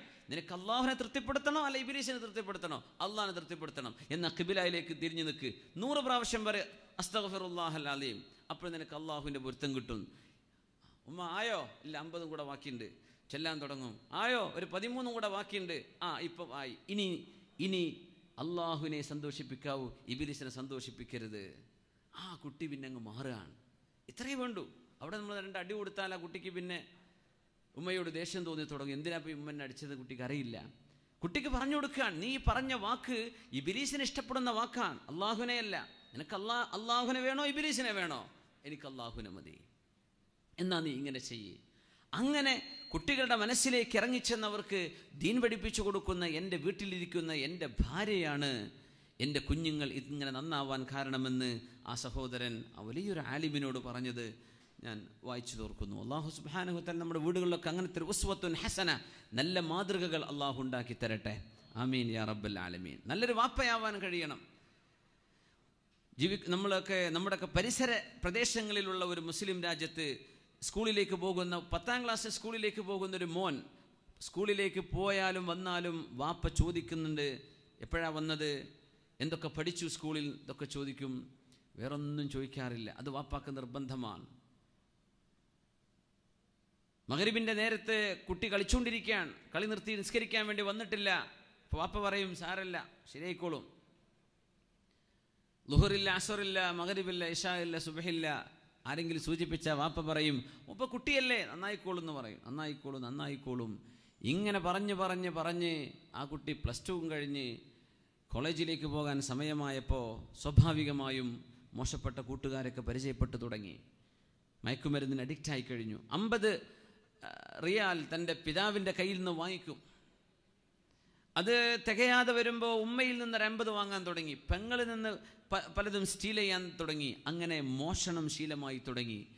പിന്നെ വാപ്പത് തിരിച്ചറിഞ്ഞു. അതുവരെ വാപ്പാക്ക് കുഞ്ഞ് നിസ്കരിച്ചോ വിഷയമല്ല, കുഞ്ഞ് അള്ളാഹുവിനോട് ചെയ്യേണ്ട ഡ്യൂട്ടി ചെയ്തോ അത് വിഷയമേ അല്ല. സ്കൂളിൽ പോകുന്നുണ്ടോ മതി, സ്കൂളിൽ പോയില്ലേ അന്ന് വാപ്പാക്ക് ഭയങ്കര വിഷയമാണ്. വാപ്പ അതിൽ ശക്തമായി ഇടപെടും. മറ്റൊന്നും തർബിയത്ത് ചെയ്തിട്ടില്ലായിരുന്നു. വാപ്പയിൽ നിന്ന് പൈസ കിട്ടാതെ വന്നു. വാപ്പ ഇച്ചിരി സ്ട്രിക്റ്റായി. ആ സമയത്ത് പൈസ കൊടുക്കാതെയായി. അപ്പോൾ കൂട്ടുകാരൊക്കെ പറഞ്ഞിടോ, നിന്നെ താങ്ങാൻ ഞങ്ങളെ കൊണ്ട് വയ്യ, ഞങ്ങൾക്ക് പൈസ തരാൻ പറ്റുമോ? നിനക്കുള്ള പൈസ നീയായിട്ട് സംഘടിപ്പിക്ക്. നിന്റെ വാപ്പാക്ക് ഒരുപാട് കാശില്ലേ, വാപ്പയുടെ കാലം കഴിഞ്ഞതൊക്കെ നിനക്കെടുത്തൂടെ? വാപ്പാനെ കൊല്ലുകയോ? അത് പറ്റൂല, അങ്ങനെ കൊല്ലണ്ട. ഭക്ഷണത്തിലോ പാനീയത്തിലോ വിഷം കലർത്തി വാപ്പയെ കൊന്നുകൂടെ എന്ന് മോശപ്പെട്ട കൂട്ടുകാർ പഠിപ്പിച്ചു കൊടുക്കുകയാണ്. കുട്ടി തയ്യാറായി. വാപ്പയെ എങ്ങനെ വകവരുത്താമെന്ന ചിന്തയായി തുടങ്ങി മക്കൾക്ക്. നോക്കണം, നമ്മൾ എല്ലാ സൗകര്യം ചെയ്തു കൊടുക്കുന്ന മക്കളുടെ തലയിൽ ഏതെങ്കിലും ദുഷിച്ച കൂട്ടുകെട്ടുകൾ ഉണ്ടാക്കുന്ന വിഷങ്ങൾ. കറണ്ട് പോയ സമയത്ത് എന്തോ ഒരു പ്രോബ്ലം ഉണ്ടായ സമയത്ത് വാപ്പ മെയിൻ സ്വിച്ച് ഓഫ് ചെയ്തിട്ട് വയറ് എടുത്ത് നന്നാക്കിക്കൊണ്ടിരിക്കുന്ന സമയത്ത് മനഃപൂർവ്വം ഇവൻ ചെന്ന് ഓൺ ചെയ്തു. വാപ്പ മരിച്ചില്ല, പക്ഷേ തലക്ക് ക്ഷതമേറ്റു, ബ്ലഡ് ക്ലോട്ടായി, ഒരു ഭാഗം തളർന്നു. വാപ്പയുടെ കാഴ്ച പകുതിയിലേറെയും നഷ്ടപ്പെട്ടു. ഹോസ്പിറ്റലിലേക്ക് കൊണ്ടുപോയി. നിരന്തരം വാപ്പയെ കൊണ്ടുപോകലാണ്. പിന്നെ അപ്പോയിൻമെൻറ്റ് വാപ്പാക്ക് രാവിലെ, ഉച്ചയ്ക്ക്, വൈകിട്ട് എന്നൊക്കെ പറഞ്ഞ് ഇത് മകനൊരു വെറുപ്പായി തുടങ്ങി. എൻ്റെ വാപ്പയെ ഇങ്ങനെ കൊണ്ടുവന്നിട്ട് വല്ല കാര്യമുണ്ടോ? അതിനിടയ്ക്ക് ഡോക്ടർ ഒരു മരുന്ന് കൊടുത്തു. വാപ്പയുടെ കണ്ണിൽ ഉറ്റിച്ചു കൊടുക്കണം. ഇനി വരുമ്പോൾ 1 മണിക്കൂർ മുമ്പ് ചില ഡ്രോപ്പുകൾ വാപ്പയുടെ കണ്ണിലേക്ക് ഉറ്റിച്ച് ഇങ്ങോട്ട് കൊണ്ടുവരണം. വാപ്പയുടെ ഐ ടെസ്റ്റ് ചെയ്യാനാണ്. ആ ചെറിയ ബോട്ടിൽ മരുന്ന് വാങ്ങിക്കൊണ്ടുവന്ന് അതിൽ പകരം നിറച്ചത് അതീവ പോയിസണുള്ള അതിശക്തമായ ഒരു ലിക്വിഡായിരുന്നു. നമ്മുടെ ക്ലീനിങ്ങിനൊക്കെ ഉപയോഗിക്കുന്ന ലിക്വിഡ്. വാപ്പയെ ഹോസ്പിറ്റലിലേക്ക് കൊണ്ടുപോവുക.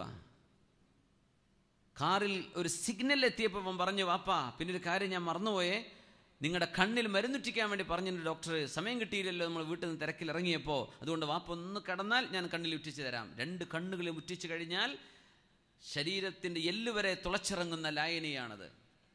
വാപ്പയുടെ കണ്ണിലേക്ക് ഉറ്റിച്ചു. വാപ്പ ആർത്ത് നിലവിളിച്ച് എന്താണ് ചെയ്യേണ്ടതെന്നറിയാതെ ആ മനുഷ്യൻ, പാതി ജീവനായി കിടക്കുന്ന ഈ മനുഷ്യൻ എങ്ങനെയോ ഡോറിൻ്റെ ഹാൻഡിൽ പിടിച്ച് വലിച്ചപ്പോഴേക്കും ഡോറ് തുറന്നു. ഈ മനുഷ്യൻ താഴെ വീണു. തൊട്ടടുത്ത വണ്ടി വന്ന് ഇയാൾ ചതഞ്ഞരഞ്ഞ് ഈ വാപ്പ മരിക്കുകയാണ്.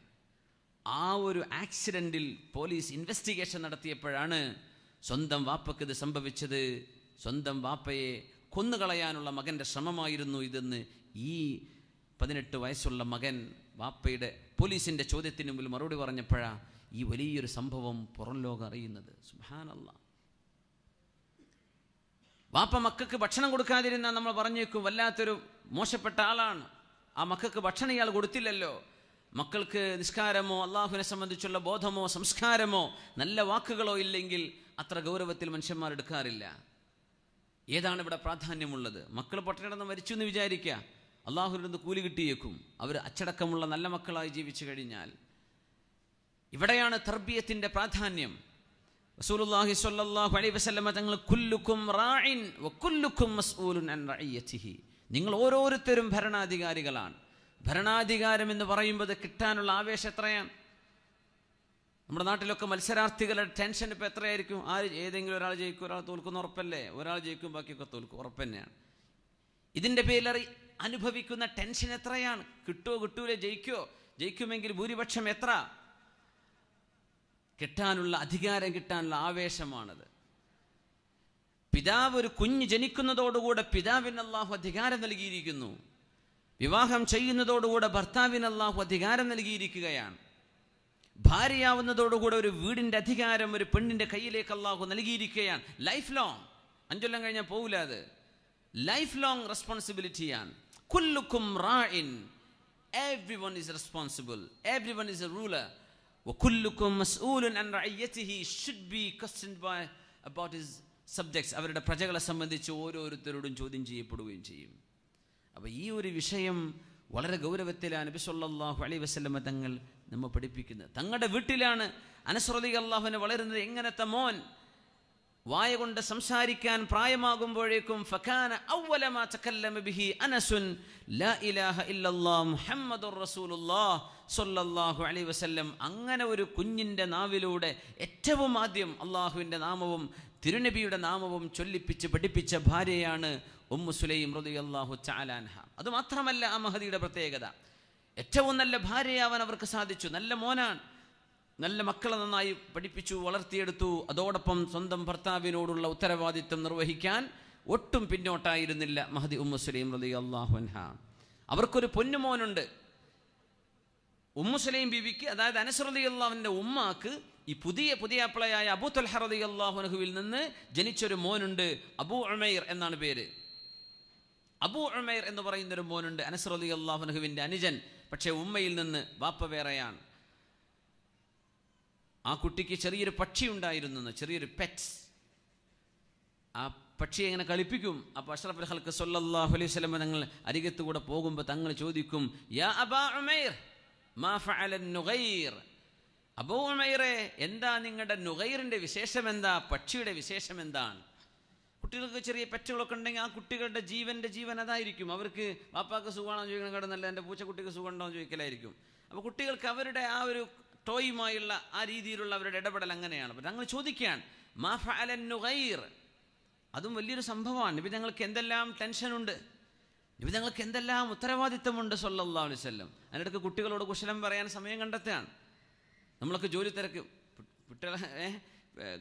പിള്ളേരൊക്കെ മാറ്റി നിർത്ത്, എനിക്ക് ഡ്യൂട്ടിക്ക് പോകാൻ സമയമായി.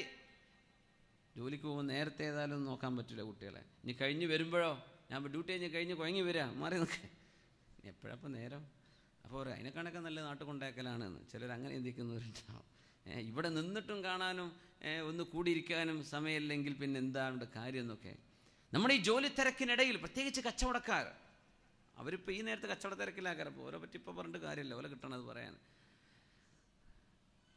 സമ്പാദിക്കുക എന്ന ഒരൊറ്റ ലക്ഷ്യത്തിൽ ഭാര്യയും മക്കളും കുടുംബമൊന്നും ഇല്ലാത്തവരാണ്, പച്ച സാധുക്കളാണ് ഈ കച്ചവടക്കാർ. മുഴുവൻ സമയവും ബിസിനസ്സിൽ ഇറങ്ങുന്ന ആൾക്കാർ. ഒരു ബ്രേക്ക് എടുക്കാതെ രാവിലെ തുടങ്ങി വൈകുന്നേരം വരെ, പിന്നെ രാവിലെ അതിരാവിലെ വരും. ഒരു ദർസിനോ, ഒരു സ്വലാത്തിൻ്റെ മജ്ലിസിനോ, ദിക്റിൻ്റെ മജ്ലിസിനോ, ഒരു ഇൽമിൻ്റെ മജ്ലിസിനോ ഒന്നും പോകാൻ അവർക്ക് നേരമില്ല. കച്ചവടം. കുട്ടികളെ നോക്കുന്നുണ്ടോ? ഇല്ല. ഭാര്യ മക്കൾ നല്ല വീടുണ്ടാക്കിയിട്ടുണ്ട്, ഇഷ്ടംപോലെ സമ്പാദ്യം ഉണ്ടാക്കിക്കൊണ്ടേയിരിക്കുകയാണ്. വല്ല മെച്ചമുണ്ടോ, വല്ല കാര്യം ഉണ്ടാവുമോ? ഒന്നും ഉണ്ടാവില്ല. മാ ഫഅല നുഗൈർ, കൊച്ചുകുട്ടിയോട് നബി തങ്ങൾ ഇടപെടുകയാണ് സ്വല്ലല്ലാഹു അലൈഹി വസല്ലം. ചെറിയ മക്കളോട് ലൈസ മിന്നാ മൻ ലം യർഹം സഗീറനാ വലം യഅരിഫ് ഹഖ്ഖ കബീരിനാ എന്നും വലം യുവഖിർ കബീറനാ എന്നൊക്കെ ഹദീസിൽ വന്നിട്ടുണ്ട്. വലിയവരുടെ അഡൽട്സിന്റെ മഹത്വം മനസ്സിലാക്കാത്തവരും മുതിർന്ന ആളുകളെ ബഹുമാനിക്കാത്തവരും ചെറിയ കുഞ്ഞുങ്ങളോട് സ്നേഹം കാണിക്കാത്തവരും നമ്മിൽപ്പെട്ടവരല്ല എന്ന് സ്വല്ലല്ലാഹു അലൈഹി വസല്ലം. അതോ നബി തങ്ങൾ പറയുന്നത് ഏറ്റവും ടെൻഷൻ പിടിച്ചൊരു കാലത്ത് യുദ്ധങ്ങളോട് യുദ്ധം, ആകെ ഒരു 10 കൊല്ലമാണ് മദീനയിലെ സമാധാന ജീവിതം എന്ന് നമ്മൾ മനസ്സിലാക്കും. ആ 10 കൊല്ലത്തിനിടയിലാണ് 40ഓളം യുദ്ധങ്ങൾ നടന്നത്. 40ഓളം യുദ്ധങ്ങൾ ഈ 10 കൊല്ലത്തിനിടയിൽ.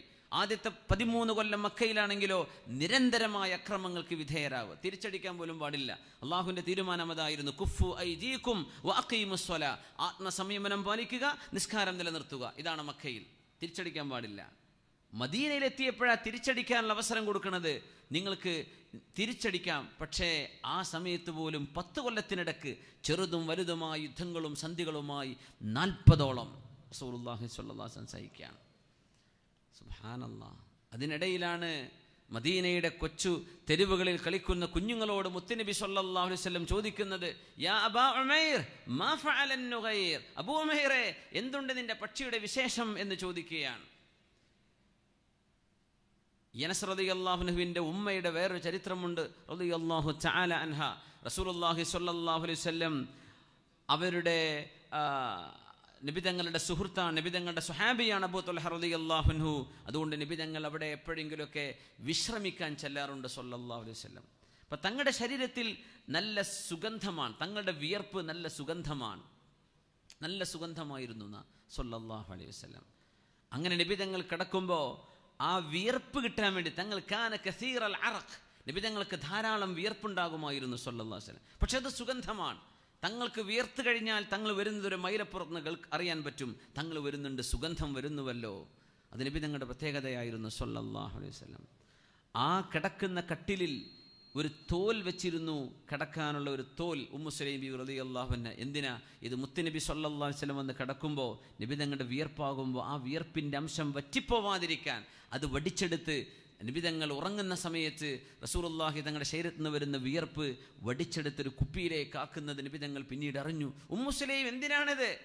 നതദാവാ ബിഹി യാ റസൂലല്ലാഹ്, നിങ്ങൾ കുഞ്ഞുങ്ങൾക്ക് വല്ല അസുഖം വന്നാൽ ചികിത്സിക്കാനാണ് നബി എന്ന് ഉമ്മു സുലൈം റളിയല്ലാഹു അൻഹ സ്വല്ലല്ലാഹു അലൈഹി വസല്ലം തങ്ങൾക്ക് സ്വന്തം മോനെ ജീവിതകാലം മുഴുവൻ എടുത്തോളൂ നബിയെ, പക്ഷെ 10 കൊല്ലമേ കിട്ടിയുള്ളൂ, മദീനയിലെ 10 വർഷം. അപ്പോഴേക്ക് അഷ്റഫുൽ ഖൽഖ് തങ്ങൾ വഫാത്തായി സ്വല്ലല്ലാഹു അലൈഹി വസല്ലം. അതുകൊണ്ടാണ് ഞാൻ 10 വർഷം നബിക്ക് ഖിദ്മത്ത് എടുത്തെന്ന് പറയാൻ, അത് മദീനയിലെ മുഴുവൻ കാലമാണ്, അത്രയും സമയം കിട്ടിയുള്ളൂ. ഉമ്മു സുലൈം ബിവി റളിയല്ലാഹു അൻഹ. അപ്പോൾ ഈ അബൂ ഉമൈർ അവരെ കാണുമ്പോഴൊക്കെ, കുഞ്ഞുമോനെ കാണുമ്പോൾ നബി തങ്ങൾ ചോദിക്കും, മാ ഫഅലൻ നുഗൈർ, എന്താ പക്ഷിയുടെ വിശേഷം? ഒരിക്കൽ കുഞ്ഞിങ്ങനെ വളരെ സാഡായിട്ട് സങ്കടപ്പെട്ടിരിക്കുന്നുണ്ട്. തങ്ങൾ ചോദിച്ചു, അനസേ നിന്റെ കൊച്ചനുജന് എന്ത് പറ്റി? ഒന്നുമില്ല നബിയെ, എൻ്റെ കൊച്ചനുജൻ്റെ ആ പക്ഷി ചത്തുപോയി, അതിൽ സങ്കടത്തിലാന്ന് പറഞ്ഞു. അങ്ങനെ നബി തങ്ങൾ ആ കുഞ്ഞിനെ ആശ്വസിപ്പിച്ചത് ഹദീസിലുണ്ട്, സാരല്ല എന്ന് പറഞ്ഞിട്ട് സ്വല്ലല്ലാഹു അലൈഹി വസല്ലം. ആ കുഞ്ഞ് മരിക്കുന്ന സന്ദർഭം പരിശുദ്ധ ഹദീസുകളിൽ കാണാൻ കഴിയും. നിങ്ങൾ കേട്ടിരിക്കും ചിലപ്പോൾ. അത് ഈ കുഞ്ഞാണ് എന്ന് ചിലപ്പോൾ പേര് അറിയാത്തതുണ്ടാവും ചില ആളുകൾക്ക്, അല്ലെങ്കിൽ അത് അറിഞ്ഞവർ കാണും.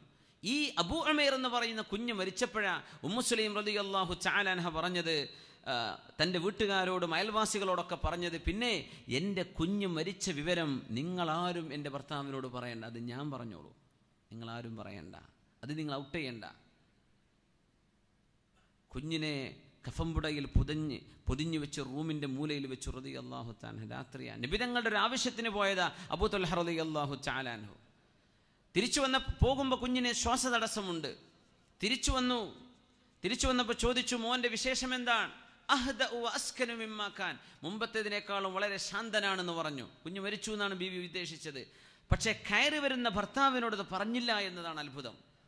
റസൂലുള്ളാഹി സ്വല്ലല്ലാഹു അലൈഹി വസല്ലം തങ്ങളുടെ മദ്രസയിൽ പഠിക്കുന്നവരാണ് ഇവരൊക്കെ, നമുക്ക് അങ്ങനെ പറയാമെങ്കിൽ. നബി തങ്ങളുടെ തർബിയത്താണിത്. ഭർത്താവ് ഒരു കുഞ്ഞ് മരിക്കുന്നു പോട്ടെ, കുഞ്ഞൊരു അസുഖമായി കഴിഞ്ഞാൽ എന്തായിരിക്കും വെപ്രാളം? ഈ ബീവി റളിയല്ലാഹു അൻഹയ്ക്ക് ക്ഷമ കൊണ്ട് അല്ലാഹു സ്വർഗ്ഗം കൊടുത്തു എന്നാണ് പറയാൻ പോകുന്നത്. അതുകൊണ്ടാണ് സമിഅതു ഖശ്ഫതൻ ബൈന യദയ്യ ഫഖീല ലി ഹാദിഹി റുമൈസ ഇംറഅതി അബീ ത്വൽഹ, അബൂ ത്വൽഹ റളിയല്ലാഹു അൻഹുവിൻ്റെ ഭാര്യ റുമൈസ ബീവിയുടെ കാലൊച്ച ഞാൻ സ്വർഗ്ഗത്തിൽ കേട്ടുവെന്ന് മിഅ്റാജിൻ്റെ രാവിൽ മുത്ത് റസൂൽ സ്വല്ലല്ലാഹു അലൈഹി വസല്ലം. അത് കിട്ടാനുണ്ടായ കാരണം, ഇതിനൊരു കാരണം വേണ്ടേ? ഇവരൊക്കെ ചെയ്ത് വലിയൊരു ത്യാഗം പറയണ്ടേ? ആ ത്യാഗമാണിത്. സുഖം തന്നെയല്ലേ കുഞ്ഞിന്? ആ കുഞ്ഞിപ്പോൾ ശാന്തനാണ്, അസ്കൻ, പറ്റ ശാന്തനാണ്, കുഞ്ഞിന് അനക്കമില്ല എന്ന് ബീവി ഉദ്ദേശിച്ചു. പക്ഷെ ആ വാക്കിൻ ഒരു റിട്ടോറിക്കൽ ഒരു ഭാഷാപ്രയോഗമായതുകൊണ്ട് ഒരല്പം മെറ്റഫറായിട്ട് ഉദ്ദേശിച്ചു. കുഞ്ഞ് മരിച്ചിട്ടുണ്ട്, പക്ഷേ സാക്കിന. ഞാൻ പോയി കാണട്ടെ എന്ന് ചോദിച്ചു. വേണ്ട, എന്തിനാണ് ശാന്തനായി കിടക്കുന്ന കുഞ്ഞിനെ നിങ്ങൾ എന്തിനാ ഇളക്കണത് എന്ന് ചോദിച്ചു. എന്നാൽ പിന്നെ സാല ഭക്ഷണം കഴിക്കല്ലേ എന്ന് പറഞ്ഞു. അപ്പോഴേക്കും ഭക്ഷണം വെച്ച് കൊടുത്തു. അയൽവാസികളൊക്കെ, പടച്ചോനെ ഭർത്താവ് വന്നല്ലോ, എന്തായിരിക്കും സംഭവിക്കുക എന്നൊക്കെ അയൽവാസികളൊക്കെ. അപ്പോൾ ബീവി പറഞ്ഞിട്ടുണ്ട്, ഒരൊറ്റ കുട്ടി മിണ്ടിപ്പോവരുത്, എൻ്റെ കുഞ്ഞിൻ്റെ വിവരം ഞാൻ പറഞ്ഞോളാം. അങ്ങനെ അന്ന് രാത്രി തൻ്റെ ഭർത്താവിൻ്റെ ഒരു വിഷമവും അറിയിക്കാതെ അങ്ങനത്തെ ബീവി ഉമ്മു സലീം. അതുകൊണ്ടാണ് നമ്മൾ പറഞ്ഞത് ബുദ്ധിയുള്ള മഹദിയ. അതുകൊണ്ടാണ് അറബികളായ ഒരുപാട് ആളുകൾ ബീവി നിങ്ങളെ ഞങ്ങൾ കല്യാണം കഴിച്ചോട്ടെ എന്നൊക്കെ വിവാഹാലോചന ചോദിച്ചു വരാൻ കാരണം, മാലിക് ബിൻ നദർ മരിച്ച സമയത്ത് അയാൾ ഓടിപ്പോയപ്പോൾ, അയാൾ അമുസ്ലിമായി ജീവിച്ചപ്പോൾ ബീവിയെ കല്യാണം കഴിക്കാൻ ഒരുപാട് ആളുകൾ വിവാഹാലോചനയുമായി വന്നിട്ട് നല്ല ബുദ്ധിയുള്ള മഹദിയാണ്. ആ രാത്രി സ്വന്തം ഭർത്താവിൻ്റെ കൂടെ ശയിച്ചു. അവർ ഒരുമിച്ച് കടന്നു. എന്നിട്ട് ചോദിച്ചു, അള്ളാഹുവിനെ ചോദിച്ചു, പിന്നെ നമ്മുടെ അയൽവാസികളുടെ കഥ എന്താണ്? എന്തുപറ്റി?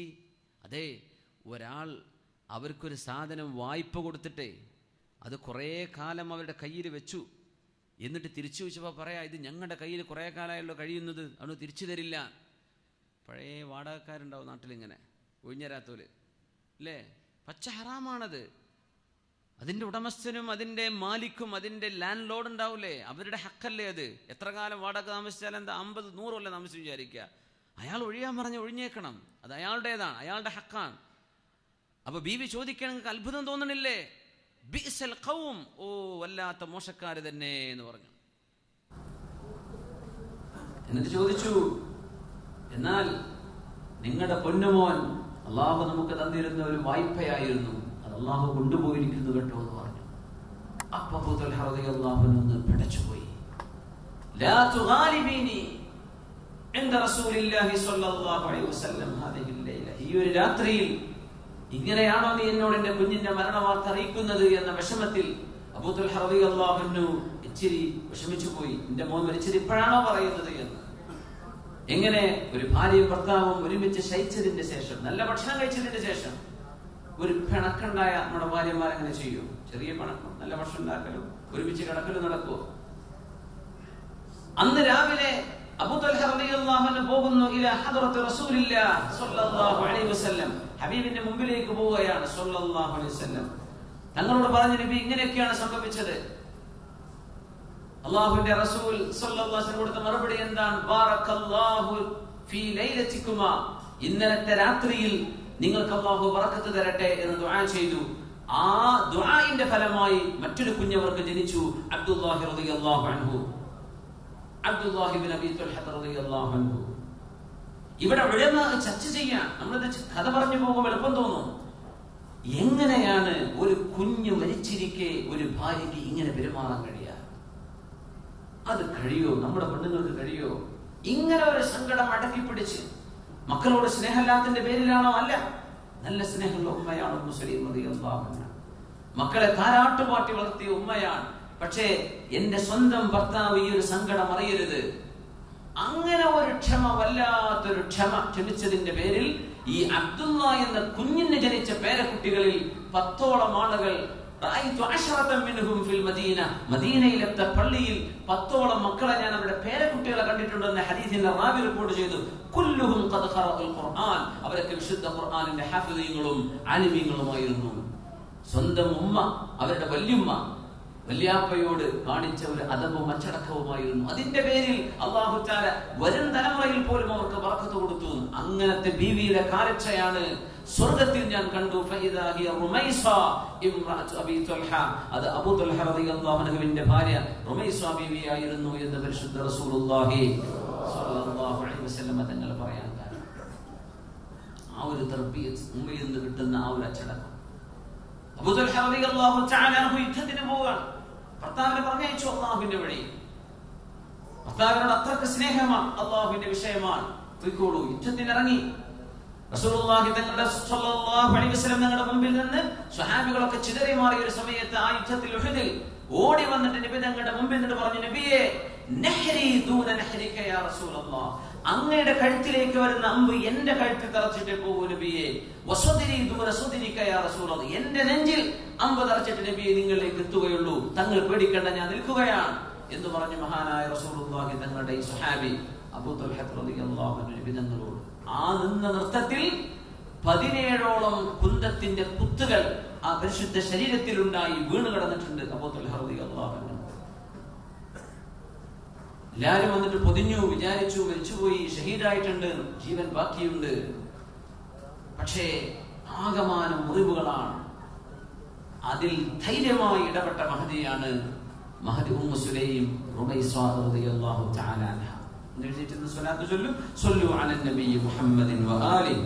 അല്ലാഹുമ്മ സ്വല്ലി അലാ സയ്യിദിനാ മുഹമ്മദിൻ വഅലാ ആലി സയ്യിദിനാ മുഹമ്മദിൻ വബാരിക് വസല്ലിം അലൈഹി.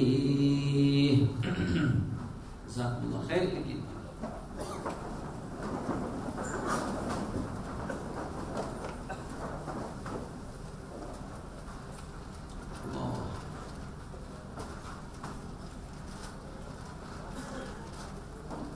അപ്പോ നൂഹ് നബി അലൈഹിസ്സലാത്തു വസ്സലാമിന്റെ ചരിത്രത്തിലെ ആ ഒരു സംഭവം, ഉമ്മയുടെ തർബീത്ത് നഷ്ടപ്പെട്ടതിന്റെ പേരിൽ ഒരു മോൻ കുഫറിലേക്ക് പോയത്, മറ്റൊരു അടുത്ത കാലത്ത് നടന്ന ആ ഒരു വാപ്പയെ കൊന്ന അനുഭവം, വാപ്പയുടെ തർബീത്ത് നഷ്ടപ്പെട്ടതിന്റെ പേരിൽ മക്കൾ കൊലയാളികളായി മാറുന്നത്, സ്വന്തം വാപ്പമാരെ വധിക്കുന്നവരായി മാറുന്നത്. ഉമ്മു സുലൈം റളിയല്ലാഹു തആല അൻഹയും ഹാജറ ബീവി റളിയല്ലാഹു അൻഹയും നല്ല ഒരു മാതൃക നമ്മുടെ മുമ്പിൽ വരച്ചു കാണിക്കുകയാണ്. റസൂലുള്ളാഹി സ്വല്ലല്ലാഹു അലൈഹി വസല്ലം തങ്ങളുടെ പ്രിയപ്പെട്ട ഭാര്യയായിരുന്ന ഖദീജ ബീവിയോട് റളിയല്ലാഹു അൻഹ, അവരോട് അതാഹു ജിബ്രീൽ അലൈഹിസ്സലാം, ജിബ്രീൽ അലൈഹിസ്സലാം വന്നിട്ട് നബി തങ്ങളോട് പറഞ്ഞിട്ടുണ്ട്, യാ റസൂലല്ലാഹ് ഹാദിഹി ഖദീജ, ഖദീജ ബീവി ഇദാ വരുന്ന നബിയെ ഖദ് അതത് വമഅഹാ ഇനാഉൻ ഫീഹി ഇദാമുൻ ഔ തആം. നബിയെ ഖദീജ ബീവി വരുന്നുണ്ട് കേട്ടോ, ബീവിയുടെ കയ്യിലെ കുറച്ച് കറിയോ ഭക്ഷണമോ. അത് റിപ്പോർട്ട് ചെയ്ത റാവിയുടെ സ്വഹാബിയുടെ സംശയമാണ്. രണ്ടാമതൊന്നാ പറഞ്ഞത് ജിബ്രീൽ അലൈഹിസ്സലാം. കയ്യിൽ ഭക്ഷണവുമായി അല്ലെങ്കിൽ കയ്യിൽ ഒരൽപ്പം കഴിക്കാനുള്ള കറിയുമായി, ഭക്ഷണത്തിലേക്ക് ചേർത്ത് കഴിക്കാനുള്ള ഇദാമുമായി ഖദീജ ബീവി റളിയല്ലാഹു അൻഹ വരുന്നുണ്ട് കേട്ടോ. ഫഇദാ ഹി അതത്ക, ബീവി നിങ്ങളുടെ മുമ്പിലേക്ക് എത്തിയാൽ ഫഖറ അലൈഹിസ്സലാം മിർ റബ്ബിഹാ വമിന്നി, ഞാൻ ജിബ്രീൽ അലൈഹിസ്സലാം എന്നിൽ നിന്നും എന്റെ റബ്ബായ അല്ലാഹുവിൽ നിന്നും നിങ്ങൾക്ക് അസ്സലാമു അലൈക്കും എന്ന സലാം ഉണ്ടെന്ന് നബിയെ ഖദീജ ബീവിയോട് പറഞ്ഞേക്കണം. വബശ്ശിർഹാ ബിബൈത്തിൻ ഫിൽ ജന്ന മിൻ ഖസബിൻ ലാ സഖബ ഫീഹാ വലാ നസബ്. നബിയെ ഖദീജ ബീവിക്ക് വളരെ മനോഹരമായ ഒരു വീട് അല്ലാഹു സ്വർഗ്ഗത്തിൽ ഒരുക്കി വെച്ചിട്ടുണ്ടെന്നും, ദേ ഖദീജ ബീവി ഇപ്പോ വരും, കയ്യിൽ ഭക്ഷണവുമായി വരുന്നുണ്ട്, നബിയെ വീട്ടിൽ നിന്ന് പുറപ്പെട്ടിട്ടുണ്ട്, ബീവി വരുമ്പോ എന്റെയും അള്ളാഹുവിന്റെയും സലാം പറഞ്ഞേക്കണമെന്ന് ജിബ്രീൽ അലൈഹിസ്സലാത്തു വസ്സലാം റസൂലുള്ളാഹി സ്വല്ലല്ലാഹു അലൈഹി വസല്ലം തങ്ങളോട് ഒന്ന് പറയാം. ആ ഒരു ഭാഗ്യം എത്രയാണ്! അള്ളാഹുവിന്റെ സലാം, അള്ളാഹു സലാം പറയാണെന്ന്, എന്റെ അന്വേഷണം പറഞ്ഞേക്കണം എന്ന് റബ്ബ് തആല പറയാണ്. ആർക്ക്? ഖദീജ ബീവി റളിയല്ലാഹു തആല ഉമ്മുൽ മുഅ്മിനീൻ, നബി തങ്ങളുടെ 6 മക്കൾക്ക് ജന്മം കൊടുത്ത മഹദി ഖദീജത്തുൽ കുബ്ര റളിയല്ലാഹു തആല അൻഹ. അത്രയും വലിയ ഒരു മഹത്വം റസൂലുള്ളാഹി സ്വല്ലല്ലാഹു അലൈഹി വസല്ലം തങ്ങളുടെ ഭാര്യയായ ഖദീജ ബീവിക്ക് ലഭിക്കാനുണ്ടായ കാരണം, നബി തങ്ങളുടെ കഷ്ടപ്പാടിൽ തങ്ങളുടെ കൂടെ നിന്ന് തങ്ങളുടെ വീട്ടുകാര്യങ്ങളിൽ തങ്ങളെ എമ്പാടും സഹായിച്ച് റസൂലുള്ളാഹി സ്വല്ലല്ലാഹു അലൈഹി തങ്ങൾക്ക് താങ്ങും തണലുമായി നിന്നതിന്റെ പേരിലാണ്. ഇഖ്റഇന്റെ സംഭവം നിങ്ങൾക്കറിയാം. താഴെ ഇറങ്ങി വരുമ്പോ ഖദീജ ബീവി റളിയല്ലാഹു അൻഹയോട് നബി തങ്ങൾ ചോദിച്ച ചോദ്യം എന്താണ്? തങ്ങൾ പറഞ്ഞത് എന്താണ്? ദസ്സിറൂനി അല്ലെങ്കിൽ സമ്മിലൂനി, എനിക്കൊരു പുതപ്പ് തരൂ ഖദീജ ബീവി, വല്ലാണ്ട് തണുക്കുന്നുണ്ട്, എനിക്ക് പനി ബാധിച്ചിട്ടുണ്ട്, പനിയുണ്ട്, അതുകൊണ്ട് പുതക്കാൻ എന്തെങ്കിലും തരണം. സമ്മിലൂനി സമ്മിലൂനി. ഖദീജ ബീവി റളിയല്ലാഹു അൻഹ നബി തങ്ങൾക്ക് പുതക്കാൻ ഒരു പുതപ്പ് കൊടുത്തു.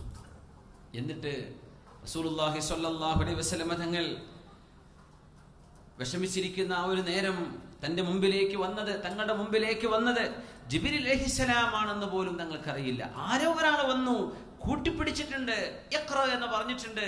എനിക്ക് വായിക്കാൻ അറിയില്ലല്ലോ എന്ന് ഞാൻ മറുപടി പറഞ്ഞിട്ടുണ്ട്. വീണ്ടും കൂട്ടിപ്പിടിച്ചു, പിന്നെ ആൾ ഡിസപ്പിയർ ആയി, കാണാൻ കഴിയും. അപ്പോഴേക്ക് നബി തങ്ങൾ പിടിച്ചു പോയി സ്വല്ലല്ലാഹു അലൈഹി വസല്ലം. ഖദീജ ബീവി റളിയല്ലാഹു അൻഹ ഹബീബിനോട് പറയാണ്, റളിയല്ലാഹു അൻഹ സ്വല്ലല്ലാഹു അലൈഹി വസല്ലം പറഞ്ഞ വാക്കെന്താണ്? കല്ലാ വല്ലാഹി ലാ യുഖ്സിക അല്ലാഹു അബദ. ഒരിക്കലുമില്ല, അല്ലാഹു നിങ്ങളെ കൈവടിയുകയില്ല നബിയെ. കല്ലാ, നെവർ. ലാ യുഖ്സിക അല്ലാഹു അബദ. അല്ലാഹു നിങ്ങളെ കൈവടിയില്ല നബിയെ. എന്തുകൊണ്ട് കൈവടിയില്ല? ഇന്നക ലതസിലുർ റഹിം. നിങ്ങൾ കുടുംബബന്ധം ചേർത്തുന്നവരാണ്. വത്തഖിരി ദ്വൈഫ, അതിഥികളെ സൽക്കരിക്കുന്നവരാണ്. വതഹ്മിലുൽ കല്ല, നിങ്ങൾ പ്രയാസങ്ങൾ ഏറ്റെടുക്കുന്നവരാണ്. വതക്സിബുൽ മഅദൂമ, ജോലിയില്ലാത്ത ആളുകൾക്ക് ജോലി ചെയ്തു കൊടുക്കുന്നവരാണ്. വതുഈനു അലാ നവാഇബിൽ ഹഖ്, എന്തെങ്കിലും പ്രകൃതി ദുരന്തങ്ങൾ ഉണ്ടായാൽ അതിൽ സഹായത്തിനിടപെടുന്ന ആളല്ലയോ നബിയെ നിങ്ങൾ. അതുകൊണ്ട് അള്ളാഹു നിങ്ങളെ കൈവിടിയില്ല. ഇതൊക്കെ നമ്മുടെ പൊതുരംഗത്ത് KMCC ആണെങ്കിലും സുന്നി സെന്റർ ആണെങ്കിലും നമ്മുടെ ഖാഫിലയാണെങ്കിലും എല്ലാവരും ചെയ്യുന്ന ഒരു പൊതുപ്രവർത്തനത്തിന്റെ ഒരു ബ്രീഫ് ഇൻട്രൊഡക്ഷനാണ് ഖദീജ ബീവി റളിയല്ലാഹു അൻഹ നബി തങ്ങൾ ചെയ്യുന്നതായിട്ട് പറഞ്ഞത്. എന്തൊക്കെയാ പറഞ്ഞത്? ഇന്നക, തങ്ങൾ, ലതസിലുർ റഹിം, കുടുംബബന്ധം ചേർത്തുന്നവരാണ്. വതഖിരി ദ്വൈഫ, അതിഥികളെ എമ്പാടും വിളിച്ച് ഭക്ഷണം കൊടുക്കുന്നവരാണ്. തഹ്മിലുൽ കല്ല, ഭാരം ചുമക്കുന്നവരാണ്. വതക്സിബുൽ മഅദൂം, ഒന്നുമില്ലാത്തവർക്ക് ജോലി ചെയ്ത് ജീവിക്കാൻ വകയുണ്ടാക്കി കൊടുക്കുന്നവരാണ്. വതുഈനു അലാ നവാഇബിൽ ഹഖ്, പ്രകൃതി ദുരന്തങ്ങൾ ഉണ്ടായാൽ സഹായത്തിന് വരുന്ന ആളല്ലയോ നബിയെ. അതുകൊണ്ട് അള്ളാഹു നിങ്ങളെ കൈവടിയുകയില്ല. നമ്മൾ മനസ്സിലാക്കേണ്ട വിഷയം, ഇതിൽ റസൂലുള്ളാഹി സ്വല്ലല്ലാഹു അലൈഹി വസല്ലം തങ്ങളുടെ ഹക്കിൽ പറയുകയാണെങ്കിൽ തങ്ങൾക്ക് പോസിറ്റീവ് സൈഡേ ഉള്ളൂ, തങ്ങൾക്കൊരു നെഗറ്റീവ് തങ്ങളിൽ പറയാനുണ്ടാവില്ല. തങ്ങൾ മഅ്സൂമാണ് സ്വല്ലല്ലാഹു അലൈഹി വസല്ലം. എന്നിട്ട് പോലും ബീവി റളിയല്ലാഹു അൻഹ ആ സിറ്റുവേഷൻ ഹാൻഡിൽ ചെയ്യുന്ന നോക്കണം. പെട്ടെന്ന് വിചാരിക്കേണ്ട എന്റെ ഭർത്താവിന് എന്തോ ഭ്രാന്തായിട്ടുണ്ട്, ഒരു സ്വാഭാവികമായ ഒരു പെണ്ണിന്റെ മുമ്പിൽ വിഷയം വരികയാണ്. അവർ ഇത്തരം വിഷയങ്ങൾ അപ്രീഷിയേറ്റ് ചെയ്യുമോ ഇല്ലയോ? ഇപ്പൊ പറയാ എന്ത് തസ്വിലുർ റഹിം, കുടുംബബന്ധം ചേർത്തുന്നവരാ. കല്യാണം കഴിഞ്ഞാൽ പിന്നെ ഭാര്യമാര് പറയില്ലേ, അങ്ങനെ ഭാര്യമാര് പറഞ്ഞിട്ടുണ്ടോ ഇല്ലേ, അല്ലെങ്കിൽ പറയുന്നുണ്ടോ ഇല്ലേ? അങ്ങനൊന്നല്ല, സാധാരണഗതിയിൽ സ്വാഭാവികമായിട്ടും പറയൂലേ. എന്ത് നിങ്ങളിപ്പോ വല്ലാതെ കുടുംബന്മാർക്കൊന്നും വല്ല അയച്ചു കൊടുക്കണ്ട, അന്ന് കല്യാണത്തിന് കൊടുത്തില്ലേ മതി, അല്ലെങ്കിൽ ഉമ്മാക്ക് അല്ലെങ്കിൽ വാപ്പാക്ക് അല്ലെങ്കിൽ ജ്യേഷ്ഠനുജന്മാർക്ക് സ്വന്തം സഹോദരിമാർക്ക് കുടുംബ ബന്ധത്തില് അവൾക്ക് അവളുടെ വീട്ടിലേക്ക് കൊടുക്കാൻ കുഴപ്പമില്ല. ആയിക്കോട്ടെ ആയിക്കോട്ടെ ആയിക്കോട്ടെ, ഞാൻ മുമ്പേ പറയാൻ വിചാരിച്ചതാണ്. അപ്പോ കുടുംബ ബന്ധം ചേർക്കുന്നത് ഭാര്യമാർ അപ്രീഷിയേറ്റ് ചെയ്യാറില്ല. അങ്ങനെയാണ് ഉണ്ടാവുക. സ്വന്തം ഭർത്താവിന്റെ കുടുംബത്തിന് കുടുംബ ബന്ധം ചേർത്തതാണ്, അതല്ലേ രക്തബന്ധമുള്ള ആളുകളോട് അവർക്ക് ഉപകാരം ചെയ്തു കൊടുക്കുകയാണ്. അത് ഖദീജ റളിയല്ലാഹു അൻഹ അപ്രീഷിയേറ്റ് ചെയ്യുക. നബിയെ നിങ്ങൾ ഇങ്ങനെ ചെയ്യുന്ന ആളാണല്ലോ നബിയെ സ്വല്ലല്ലാഹു അലൈഹി വസല്ലം. അവിടെയാണ് ഖദീജ ബിയുടെ മഹത്വം കിടക്കുന്നത്. നമ്മുടെ പെണ്ണുങ്ങളൊക്കെ ചിലപ്പോൾ വല്ലാണ്ട് കാര്യം പറഞ്ഞെന്ന് വരില്ലേ, നല്ല കാശൊക്കെ കൊടുത്തു തീർത്തിട്ടല്ലേ നമ്മളെല്ലാവരും തന്നെ അനുഭവിക്കുക എന്നൊക്കെ പറഞ്ഞെന്ന് വരും. നമ്മുടെ പെണ്ണുങ്ങളെ പറയുന്നുണ്ട് എന്നല്ല അതിനർത്ഥം. നമ്മുടെ പെണ്ണുങ്ങളെ പറഞ്ഞിട്ടുണ്ടേ ഇതൊക്കെ പോയി പ്രശ്നമായാലേ, അപ്പൊ അങ്ങനത്തെ കുഴപ്പങ്ങളൊന്നുമില്ല. പക്ഷേ ഇത് സ്വാഭാവികമാണ്. തസ്വിലുർ റഹീം, ഈ കുടുംബബന്ധം ചേർത്തുന്നത് സ്വാഭാവികമായും ഒരു ഭാര്യ എന്ന നിലയ്ക്ക് അവർ ഇഷ്ടപ്പെടാറില്ല. അത് മാത്രമല്ല, നിങ്ങൾ അതിഥികളെ എങ്ങനെ സ്വീകരിക്കുന്ന ആളല്ലേ. എമ്പാടും അതിഥികളെയും കൂട്ടുകാരും ഫ്രണ്ട്സും ഒക്കെ വീട്ടിലേക്ക് നിരന്തരം വന്ന് ഭക്ഷണം ഉണ്ടാക്കലും കൊടുക്കലായിട്ട് ഈ മനുഷ്യന്റെ ശമ്പളം മുഴുവൻ പോകുന്നുണ്ടാവും. സാധാരണഗതിയിൽ ഭാര്യമാർ ഒരൽപ്പം കുട്ടികൾ വളരുന്നില്ല, ഓർമ്മ വേണം, കുട്ടിക്ക് 10ാം ക്ലാസ്സിലാവാൻ തുടങ്ങി, വല്ലതും ഒരുങ്ങിയിട്ടുണ്ടോ, കല്യാണം കഴിച്ചു കൊടുക്കണ്ടേ, ഇങ്ങനെ ഭാരം ചുമക്കുന്നവരല്ലയോ നബി അങ്ങ്. ജോലിയില്ലാത്തവർക്ക് അങ്ങ് ജോലി ചെയ്ത് കൊടുക്കല്ലേ. സുബ്ഹാനല്ലാഹ്, അതൊക്കെ ഒരു വല്ലാത്ത ഗുണമല്ലേ. നമ്മുടെ പൊതുപ്രവർത്തനത്തെ സംബന്ധിച്ച് പറയുമ്പോൾ ഇതൊക്കെയാണ് നടക്കുന്നത്. ഇതൊക്കെ നമ്മുടെ അഷ്റഫുൽ ഖൽഖ് തന്നെ ചെയ്തതാണ് സ്വല്ലല്ലാഹു അലൈഹി വസല്ലം. തക്സിബുൽ മഅദൂം, ഒരു അധ്വാനം ചെയ്യാൻ കഴിയാത്തവർക്ക് അന്ന് ജോലി ചെയ്ത് അവർക്ക് ജീവിക്കാനുള്ള വക ഉണ്ടാക്കി കൊടുക്കുന്നില്ലേ നബിയെ. എന്തെങ്കിലും പ്രകൃതി ദുരന്തങ്ങൾ ഉണ്ടായാൽ ആദ്യം ഓടിച്ചെല്ലുന്നത് അങ്ങാണല്ലോ നബിയെ. അത് നബി തങ്ങളുടെ പ്രത്യേകതയാ. അനസ് റളിയല്ലാഹു അൻഹു പറയുന്നുണ്ട്, ഞങ്ങൾ അന്ന് മദീനയിൽ നിൽക്കുമ്പോൾ വലിയൊരു ശബ്ദം കേട്ടു, ഘോരമായ ശബ്ദം. ഞങ്ങളൊക്കെ പേടിച്ചു. അത് രാത്രിയാണ്. പാതിരാ സമയത്ത് വലിയൊരു ശബ്ദം കേട്ടു. അപ്പോ പേടിച്ചു വല്ല ശത്രുക്കളും വന്നിട്ടുണ്ടോ എന്ന്. ഞങ്ങൾ ഓരോരുത്തരും അബൂ തൽഹ റളിയല്ലാഹു അൻഹു ഉദ്ധരിക്കുന്നുണ്ട്, അനസ് റളിയല്ലാഹു അൻഹു ഉദ്ധരിക്കുന്നുണ്ട്, മറ്റു സ്വഹാബികൾ അബൂ ഹുറൈറ തങ്ങൾ ഇടപെടുന്നുണ്ട്, ഇബ്നു മസ്ഊദ് റളിയല്ലാഹു അൻഹു പറഞ്ഞിട്ടുണ്ട് സംഭവം. അവരൊക്കെ പറയാ, ഞങ്ങൾ അന്ന് രാത്രി പുതപ്പെന്നൊക്കെ എഴുന്നേറ്റ് വല്ല വാഹനം കിട്ടുമോ, വല്ല കുതിരയോ ഒട്ടകമോ ഉണ്ടോ എന്നൊക്കെ നോക്കി ഇങ്ങനെ തപ്പി നടന്ന് ഞങ്ങൾ അങ്ങോട്ട് ഓടിയെത്തിയപ്പോഴേക്കും അല്ലാഹുവിന്റെ റസൂലിന്റെ ഒരു കുതിരപ്പുറത്ത് സ്വല്ലല്ലാഹു അലൈഹി വസല്ലം ഇങ്ങോട്ട് തിരിച്ചു വരുന്നു. ലാ റൗഅ, പോയി കിടന്നുറങ്ങിക്കോളൂ, ഒന്നുമില്ല, അത് വെറുതെ ഒരു ശബ്ദമാണ്, പോയി കിടന്നുറങ്ങിക്കോളൂ, ലാ റൗഅ, നിങ്ങൾ പേടിക്കണ്ട എന്ന് ഞങ്ങൾക്ക് മുമ്പേ നബി ഞങ്ങൾ ആ സ്ഥലത്തേക്ക് എത്തിയിട്ടുണ്ട് സ്വല്ലല്ലാഹു അലൈഹി വസല്ലം. അപകടം ഉണ്ടാകും ആ സ്പോട്ടിൽ ആരെത്തി? റസൂലുള്ളാഹി സ്വല്ലല്ലാഹു അലൈഹി വസല്ലം. രാഷ്ട്രീയക്കാർ എത്താറുണ്ട്, പക്ഷേ ഫോട്ടോഗ്രാഫർമാരെ കൊണ്ടുപോകുമ്പോ അതാണ് വിഷയം. അവിടെയാണ് പ്രശ്നം വരിക. അപ്പൊ അത് റിയാഅാണ്, അത് ആളുകളെ കാണിക്കാനും പത്രത്തിൽ കൊടുക്കാനുമാണ്. ഇന്നാലും ആളുകൾ എത്തിയിട്ടുണ്ട്, അങ്ങടേതല്ല. ലാ റൗഅ കാന അശ്ജഅ അന്നാസ്, ജനങ്ങളിൽ ഏറ്റവും ധൈര്യമുള്ള ആളായിരുന്നു റസൂലുള്ളാഹി സ്വല്ലല്ലാഹു അലൈഹി വസല്ലം. ലാ, നിങ്ങൾ പേടിക്കണ്ട, ആ ശബ്ദം ഞാൻ പോയി നോക്കി, അവിടെ ഒന്നുമില്ല, എല്ലാരും പോയി കിടന്നുറങ്ങിക്കോളൂ എന്ന് അന്ന് രാത്രിക്ക് രാത്രി മുത്തുനബി സ്വല്ലല്ലാഹു അലൈഹി വസല്ലം ആ രംഗത്തേക്ക് ഇറങ്ങി തിരിച്ചു വന്നത് ഞങ്ങൾക്ക് ഓർമ്മയുണ്ട് എന്ന് ഈ സ്വഹാബിമാർ പറയാം. അത് മാത്രമല്ല, നബി സല്ലല്ലാഹു അലൈഹി വസല്ലം തങ്ങളുടെ സ്വന്തം ജീവിതത്തിലെ ഈ ഗുണങ്ങളെ അപ്രീഷിയേറ്റ് ചെയ്യുന്നു ഖദീജ റളിയല്ലാഹു അൻഹ. അത് മാത്രമല്ല, കൈപിടിച്ചു കൊണ്ടുപോവാൻ ഒരു പരിഹാരം കൂടെ വേണ്ടേ? ഭാര്യ മാത്രം പറഞ്ഞിട്ടായില്ലല്ലോ, നബിയെ സമാധാനിപ്പിക്കണം. അതിന് തന്റെ കസിൻ ഉണ്ട്, ഇബ്നു അം, പിതാവിന്റെ സഹോദരപുത്രൻ വറഖത്ത് ഇബ്നു നൗഫൽ, പ്രായമായിട്ടുണ്ട്, കണ്ണൊന്നും കാഴ്ചയില്ലാത്തൊരവസ്ഥയിലാണ്. അദ്ദേഹത്തിന്റെ വിവരമുണ്ട്, വേദപരിജ്ഞാനമുണ്ട്. നബിയെ കൈപിടിച്ച് കൊണ്ടുപോയില്ലേ ഖദീജ റളിയല്ലാഹു അൻഹ? ചരിത്രം നമുക്കറിയില്ലേ? ഒരു സ്ത്രീ ഒറ്റയ്ക്ക് നബിയുടെ കൂടെ നിൽക്കുക. അത് മാത്രമല്ല, അൻത നബിയ്യുൻ മുർസലുൻ, ഈ ഉമ്മത്തിലേക്ക് വന്ന നബിയാണ് നിങ്ങളെന്ന് അല്ലാഹു സുബ്ഹാനഹു വ തആല ഭാഗത്ത് നിന്ന് നബി ഞങ്ങൾക്ക് വഹി വരുമ്പോ ആമൻതു ബിക അഷ്ഹദു അൻ ലാ ഇലാഹ ഇല്ലല്ലാഹ് വ അഷ്ഹദു അന്ന മുഹമ്മദർ റസൂലുള്ളാഹ് എന്ന് ആദ്യമായി ഹബീബിനെ കൊണ്ട് വിശ്വസിച്ചത് ആരാണ്? ഖദീജ ബിബി റളിയല്ലാഹു തആല അൻഹ. അവര് തമ്മിലുള്ള ആ ഒരു ജീവിത വിശുദ്ധി എന്ന് മനസ്സിലാക്കി. നമ്മള് നാട്ടുകാരുടെ അടുത്ത് എല്ലാ നിലയും വരെയുള്ള ആൾക്കാർ സ്വന്തം ഭാര്യമാരുടെ തീരെ വരല്ലാത്തവരുണ്ടാവും. സ്വന്തം വീട്ടുകാരുടെ അടുത്ത് നിലയും വരില്ലെങ്കിൽ ഒരു കാര്യമില്ല. അതുകൊണ്ട് നാട്ടുകാരുടെ നമ്മൾ അഭിനയിക്കൂലേ? നാട്ടുകാരുടെ തന്നാലും നമ്മളെ സ്വഭാവം മനസ്സിലാക്കാൻ കഴിയില്ല. അത് സ്വന്തം കുടുംബത്തിൽ ചെന്നാലേ അറിയുള്ളൂ. അല്ലാതെ ഒരു പരിപാടിക്ക് പോവാണ്, ഒരു ഫംഗ്ഷൻ നമ്മൾ അറ്റൻഡ് ചെയ്യുക, ഒരു കല്യാണത്തിന് സൽക്കാരത്തിന് പോവുക, ദൂരെ നല്ല മക്കളാണ്, ആണുങ്ങളും പെണ്ണുങ്ങളൊക്കെ വളരെ ഉഷാറല്ലേ, സ്വന്തം പുരക്കെത്തിയോണ്ട കഥ അറിയണമെങ്കിൽ. അതാണ് ഖിയാറുക്കും ഖിയാറുക്കും ലിഅഹ്ലിഹി എന്ന് പറയാൻ കാരണം.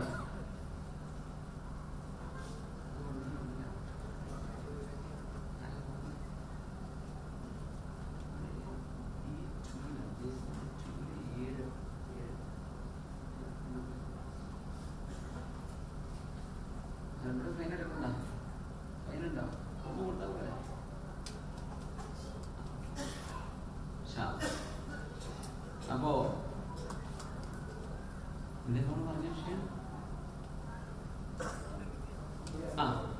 ആ കുടുംബത്തിലെ സ്വന്തം ഭർത്താവായ റസൂലുള്ളാഹി സ്വല്ലല്ലാഹു അലൈഹി വസല്ലം തങ്ങളിൽ ആദ്യമായി വിശ്വസിക്കുന്നത് ഖദീജ റളിയല്ലാഹു അൻഹ.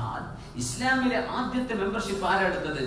ഒരു വനിതയാണ്, ഖദീജ റളിയല്ലാഹു തആല.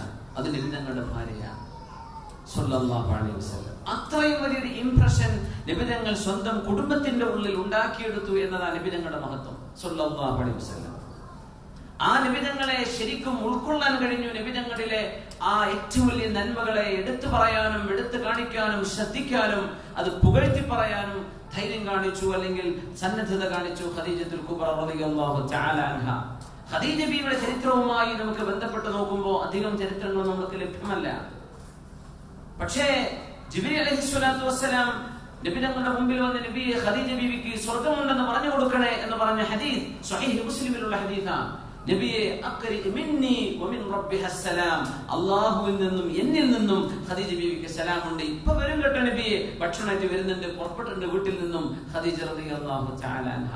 നബിക്ക് വേണ്ടി ഒരുപാട് സഹിച്ച മഹതിയാണ് ഖദീജ റളിയല്ലാഹു തആല. മദാ അഹദുൻ നൗമി യാ ഖദീജ, നബി ഞങ്ങൾ പറഞ്ഞിട്ടുണ്ട്, ഖദീജ ഉറക്കിന്റെ കാലം കഴിഞ്ഞു ഖദീജ ബീവി, ഇനി ഉറങ്ങാൻ കഴിയില്ല. നമ്മളെ പെണ്ണുങ്ങൾക്ക് ഉറക്കത്തെ കാലം കഴിഞ്ഞ് വാട്സപ്പ് ഡൗൺലോഡ് ചെയ്താൽ ടിങ് വരുന്നു കൊടുക്കുകയാണ്. ഉറക്കത്തിന് ഒന്നാപ്പാല വാട്സപ്പ് കൊണ്ട് കൊടുത്ത് നോക്കുകയാണ്. രാത്രിന്റെ ഇടയിൽ എടുത്ത് നോക്കുകയാണ്. നിസ്കാരം കഴിഞ്ഞാൽ അപ്പോഴേക്കും പഠിച്ചവനെ എന്താക്കി വന്നത് അങ്ങനെ ഉറക്കില്ലാണ്ടായിക്കൊണ്ട്. അതങ്ങനെയല്ല. ഇവിടെ നിന്ന് അങ്ങോട്ട് നമുക്ക് ഉറങ്ങാനുള്ള സമയം കഴിഞ്ഞു കേട്ടോ. ഞാനും നീയും മക്കളുമായി സന്തോഷത്തോടുകൂടി ഒരു കുടുംബ ജീവിതം നയിക്കുകയാണ്. പക്ഷേ ഇനി ഭർത്താവായ എനിക്ക് വിശ്രമിക്കാനുള്ള സമയം കുറവാണ് കേട്ടോ. ഇനി ദഅവത്തിന് ഇറങ്ങുകയാണ്. നീ എന്റെ കൂടെയില്ലേ? ഉണ്ട് നബിയെ, ഞാൻ അങ്ങയുടെ കൂടെയുണ്ട് എന്ന് തങ്ങളുടെ കൂടെ നിന്ന് കൊടുത്ത് നബി സല്ലല്ലാഹു അലൈഹി വസല്ലം തങ്ങൾക്ക് ധൈര്യം പകർന്ന ഖദീജത്തുൽ കുബ്ര റളിയല്ലാഹു തആല അൻഹ. അങ്ങനെയൊക്കെയുള്ള ത്യാഗം, ആ ഒരു ത്യാഗ മനസ്ഥിതി നമ്മുടെ സഹോദരിമാരുടെ മനസ്സിലൊക്കെ ഉണ്ടാവേണ്ടത് അനിവാര്യമാണ്. ഇതൊക്കെ നമ്മൾ അറിയുമ്പോഴാണ് അങ്ങനെയൊന്നും എനിക്കാവാൻ പറ്റിയില്ലല്ലോ, അല്ലെങ്കിൽ അങ്ങനെയൊന്നും ആവണല്ലോ എന്ന് ഭാര്യയും ഭർത്താവും ചിന്തിക്കണം. രണ്ടുപേരും മനസ്സിലാക്കണം. അത് ഭർത്താക്കന്മാരും ഏറ്റവും നല്ല ഭർത്താക്കന്മാരാവണം.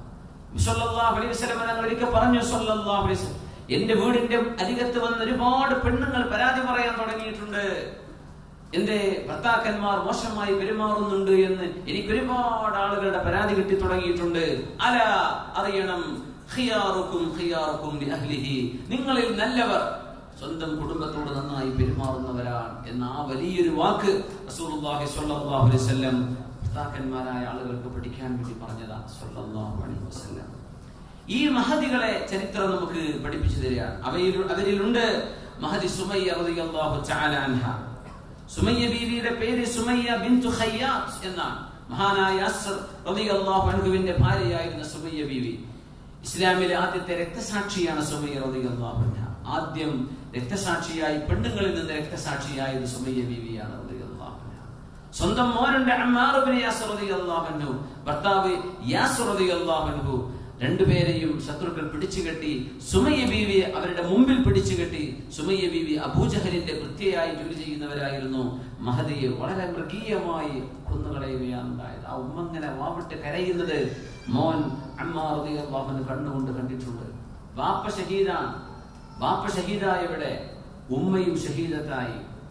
മോൻ അമ്മാർ റളിയല്ലാഹു അൻഹു മറ്റൊരു യുദ്ധത്തിൽ, ജമൽ യുദ്ധത്തിൽ എന്ന് തോന്നുന്നു, തഖ്തുലുകൽ ഫിഅത്തുൽ ബാഗിയ എന്ന് റസൂലുള്ളാഹി സ്വല്ലല്ലാഹു അലൈഹി വസല്ലം പറഞ്ഞു. അമ്മാറെ, നിങ്ങൾക്ക് മരണം സംഭവിക്കുന്നത് സത്യത്തിൽ നിന്ന് വ്യതിചലിച്ച, അല്ലെങ്കിൽ ധർമ്മത്തിന്റെ പക്ഷത്ത് നിന്ന് മാറി നിൽക്കുന്ന ഒരു വിഭാഗത്തിന്റെ കയ്യാലെയാണ്. മുസ്ലിമീങ്ങളിൽ തന്നെ ഉള്ള ഒരു വിഭാഗത്തിന്റെ കയ്യാലെയാണ് മഹാനായ അമ്മാർ റളിയല്ലാഹു അൻഹു സ്വന്തം ഉമ്മയോടും വാപ്പയോടും ഒപ്പം ചേരുന്നത്. അവരെ മരുഭൂമിയിൽ നിലവിളിക്കുമ്പോൾ നബി തങ്ങൾ കൂടെയില്ല സ്വല്ലല്ലാഹു അലൈഹി വസല്ലം. തങ്ങൾ ദൂരെയാണ്.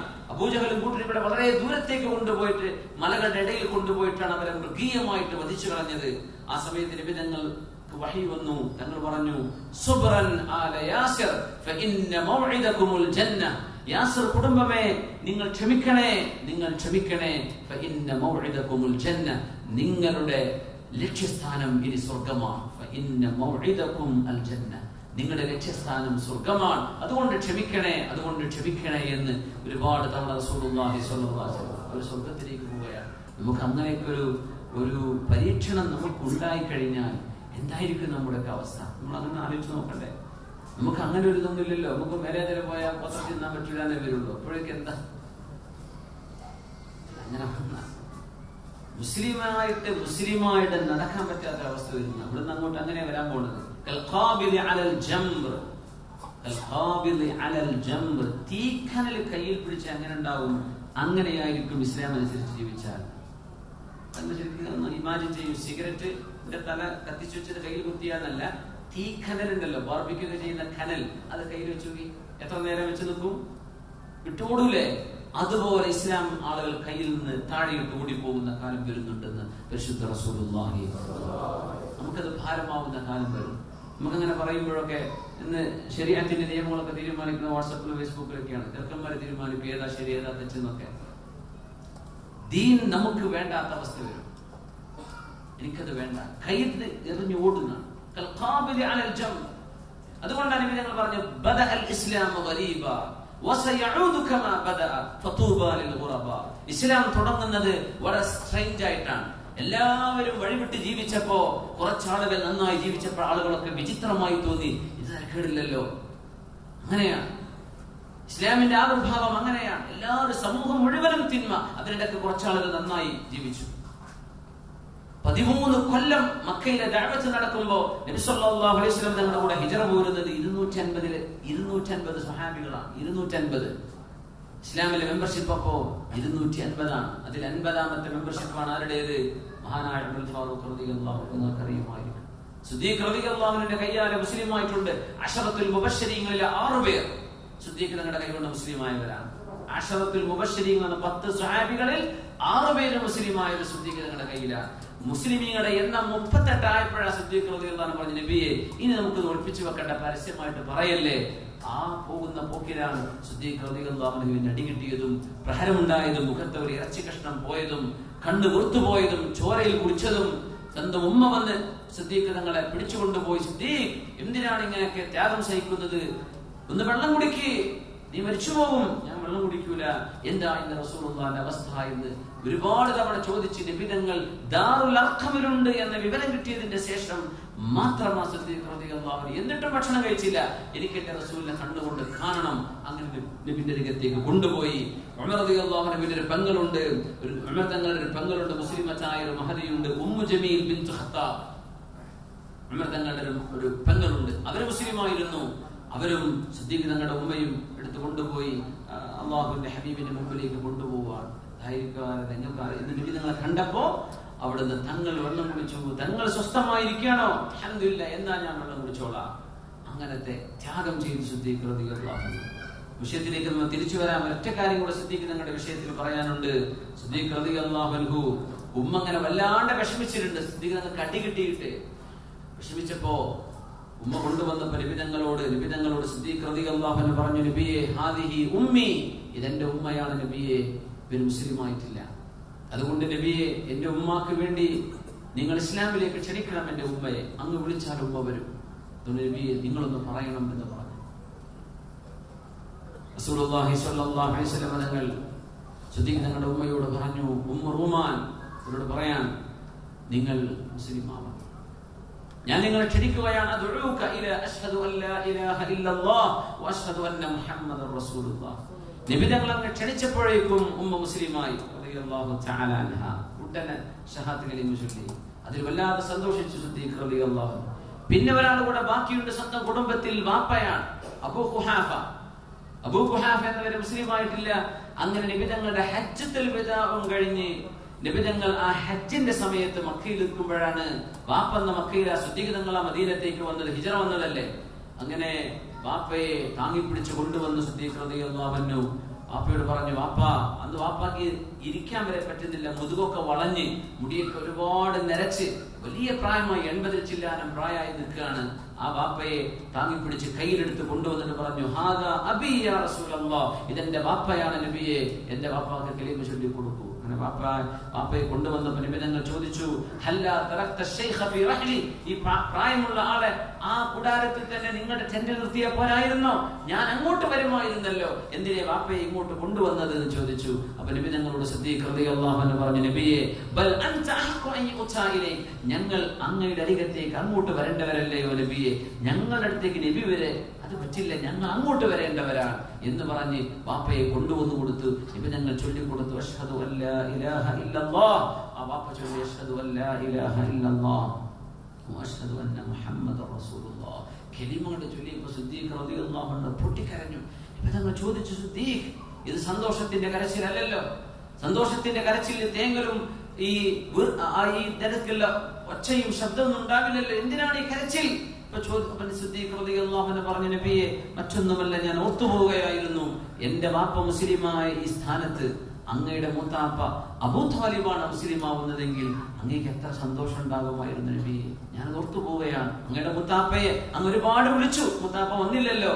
എന്റെ വാപ്പയുടെ സ്ഥാനത്ത് അങ്ങയുടെ മുത്താപ്പയായിരുന്നെങ്കിൽ എന്ന് ഞാൻ കൊതിച്ചു പോകുന്ന നബിയെ എന്ന് സിദ്ദീഖ് റളിയല്ലാഹു അൻഹു. വലിയ സന്തോഷം ഉണ്ടായപ്പോഴേക്കും നബി തങ്ങളുടെ സന്തോഷം ചിന്തിച്ച് സിദ്ദീഖ് റളിയല്ലാഹു തആല. പക്ഷെ അവസാന കാലമായപ്പോഴേക്കും ഉമ്മയെയും വാപ്പയെയും ഇസ്ലാമിലേക്ക് കൊണ്ടുവരാൻ കഴിഞ്ഞു സിദ്ദീഖ് റളിയല്ലാഹു അൻഹുവിന്. പക്ഷേ ഒരുപാട് ത്യാഗം നബി തങ്ങളുടെ കൂടെ സഹിച്ചിട്ടുണ്ട് സിദ്ദീഖ് റളിയല്ലാഹു തആല. അങ്ങനെ വലിയൊരു ത്യാഗം സഹിച്ച് ഒരുപാട് കഷ്ടപ്പാട് സഹിച്ചിട്ടാണ് ഇസ്ലാം വളർന്നിട്ടുള്ളത്. വിചിത്രമായിരുന്നുവെന്നാണ്. എല്ലാവരും കള്ളുപിടിക്കുകയാണ്. അതിൽ കള്ളുപിടിക്കാതെ നടന്നിരുന്ന ആളുകളാണ് മുസ്ലിമീങ്ങൾ. എല്ലാവരും വ്യഭിചാരികളായിരുന്നു. മദീനയിൽ വേശ്യകളുടെ സ്ട്രീറ്റ് ഉണ്ടായിരുന്നു. യഥിരിബാന്ന പേര് വേശ്യകളുടെ സ്ട്രീറ്റ്. പക്ഷെ അന്ന് വ്യഭിചാരം ചെയ്തിരുന്നത് അടിമ പെണ്ണുങ്ങളായിരുന്നു. സ്വതന്ത്രകളായ പെണ്ണുങ്ങൾ ചെയ്യുമായിരുന്നില്ല. അതിന്റെ ഇടയിൽ അള്ളാഹുവിന് വേണ്ടി ത്യാഗീവര്യരായി ചാരിത്രശുദ്ധിയുള്ളവരായി ജീവിച്ച മുസ്ലിമീങ്ങൾ വിചിത്രമായി തോന്നിയിരുന്നു.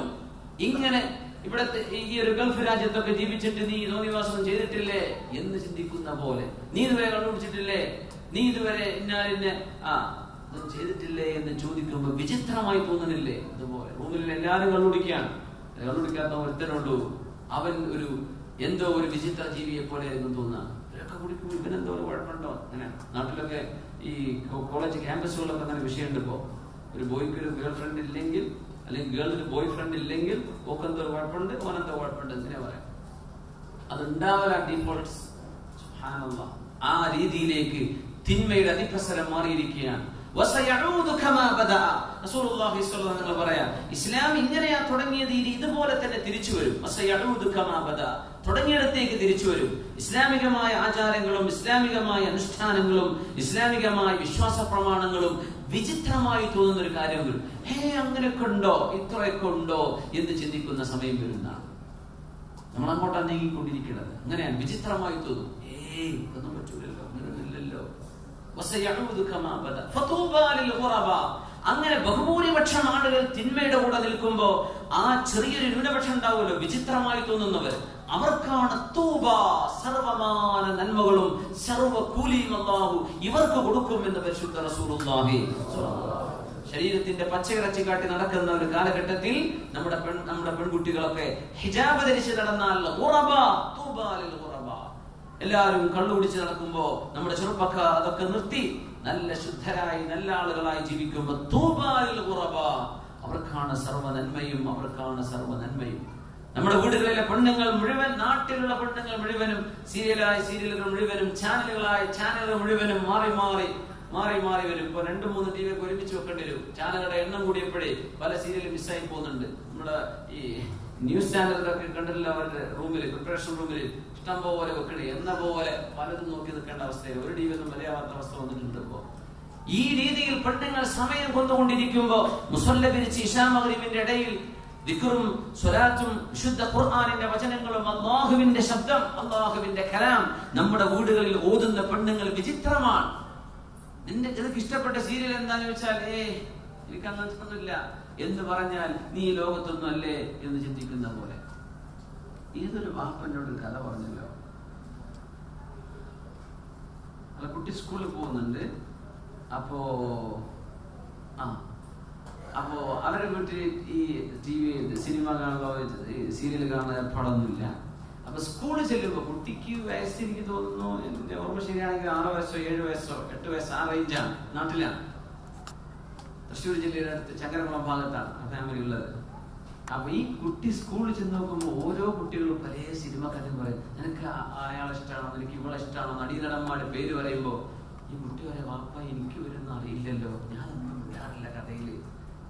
അങ്ങനെ വാപ്പയോട് എന്ന് പറഞ്ഞു, വാപ്പ പല കഥകളും പല ആൾക്കാരുണ്ടല്ലോ, നമ്മൾ അറിയാത്തവരെ ഈ ലോകത്ത് വേറെ ഉണ്ടല്ലോ, അവരെ പറ്റിയൊക്കെ കുട്ടികൾ പറയുമ്പോ എനിക്കൊന്നും പറയാൻ കിട്ടുന്നില്ല. അപ്പൊ ഈ വാപ്പ അബുദാബിയിലുണ്ട്, ഇവര് മോളോട് പറഞ്ഞു, ഫോണിൽ പറഞ്ഞെടുക്കുകയാണ്, മോളോട് പറഞ്ഞു, മോളെ നമ്മളെ മുത്തുനബി സല്ലല്ലാഹു അലൈഹി വസല്ലം പറഞ്ഞത് അൻത മഅ മൻ അഹ്ബബ്ത എന്നാ, നീ ആരെ സ്നേഹിക്കുന്നുവോ അവരോടൊപ്പമാണെന്നല്ലേ. അവരെയൊക്കെ സ്നേഹിക്കുന്നവരെ അവരൊക്കെ ചെയ്യുന്ന തിന്മകളല്ലേ, അതിന്റെ പേരിൽ അവർക്ക് നരകം കൊടുക്കുമ്പോ അവര് നരകത്തിലേക്ക് പോയിക്കോളും, മോൾക്കത് വേണ്ടാന്ന് പറഞ്ഞു. പിറ്റേ ദിവസം കുട്ടി സ്കൂളിൽ ചെന്നിട്ട് ഇവര് കഥ തുടങ്ങി പറഞ്ഞു, പിന്നെ നിങ്ങൾക്ക് നരകത്തേക്ക് പോവാന്നൊക്കെ.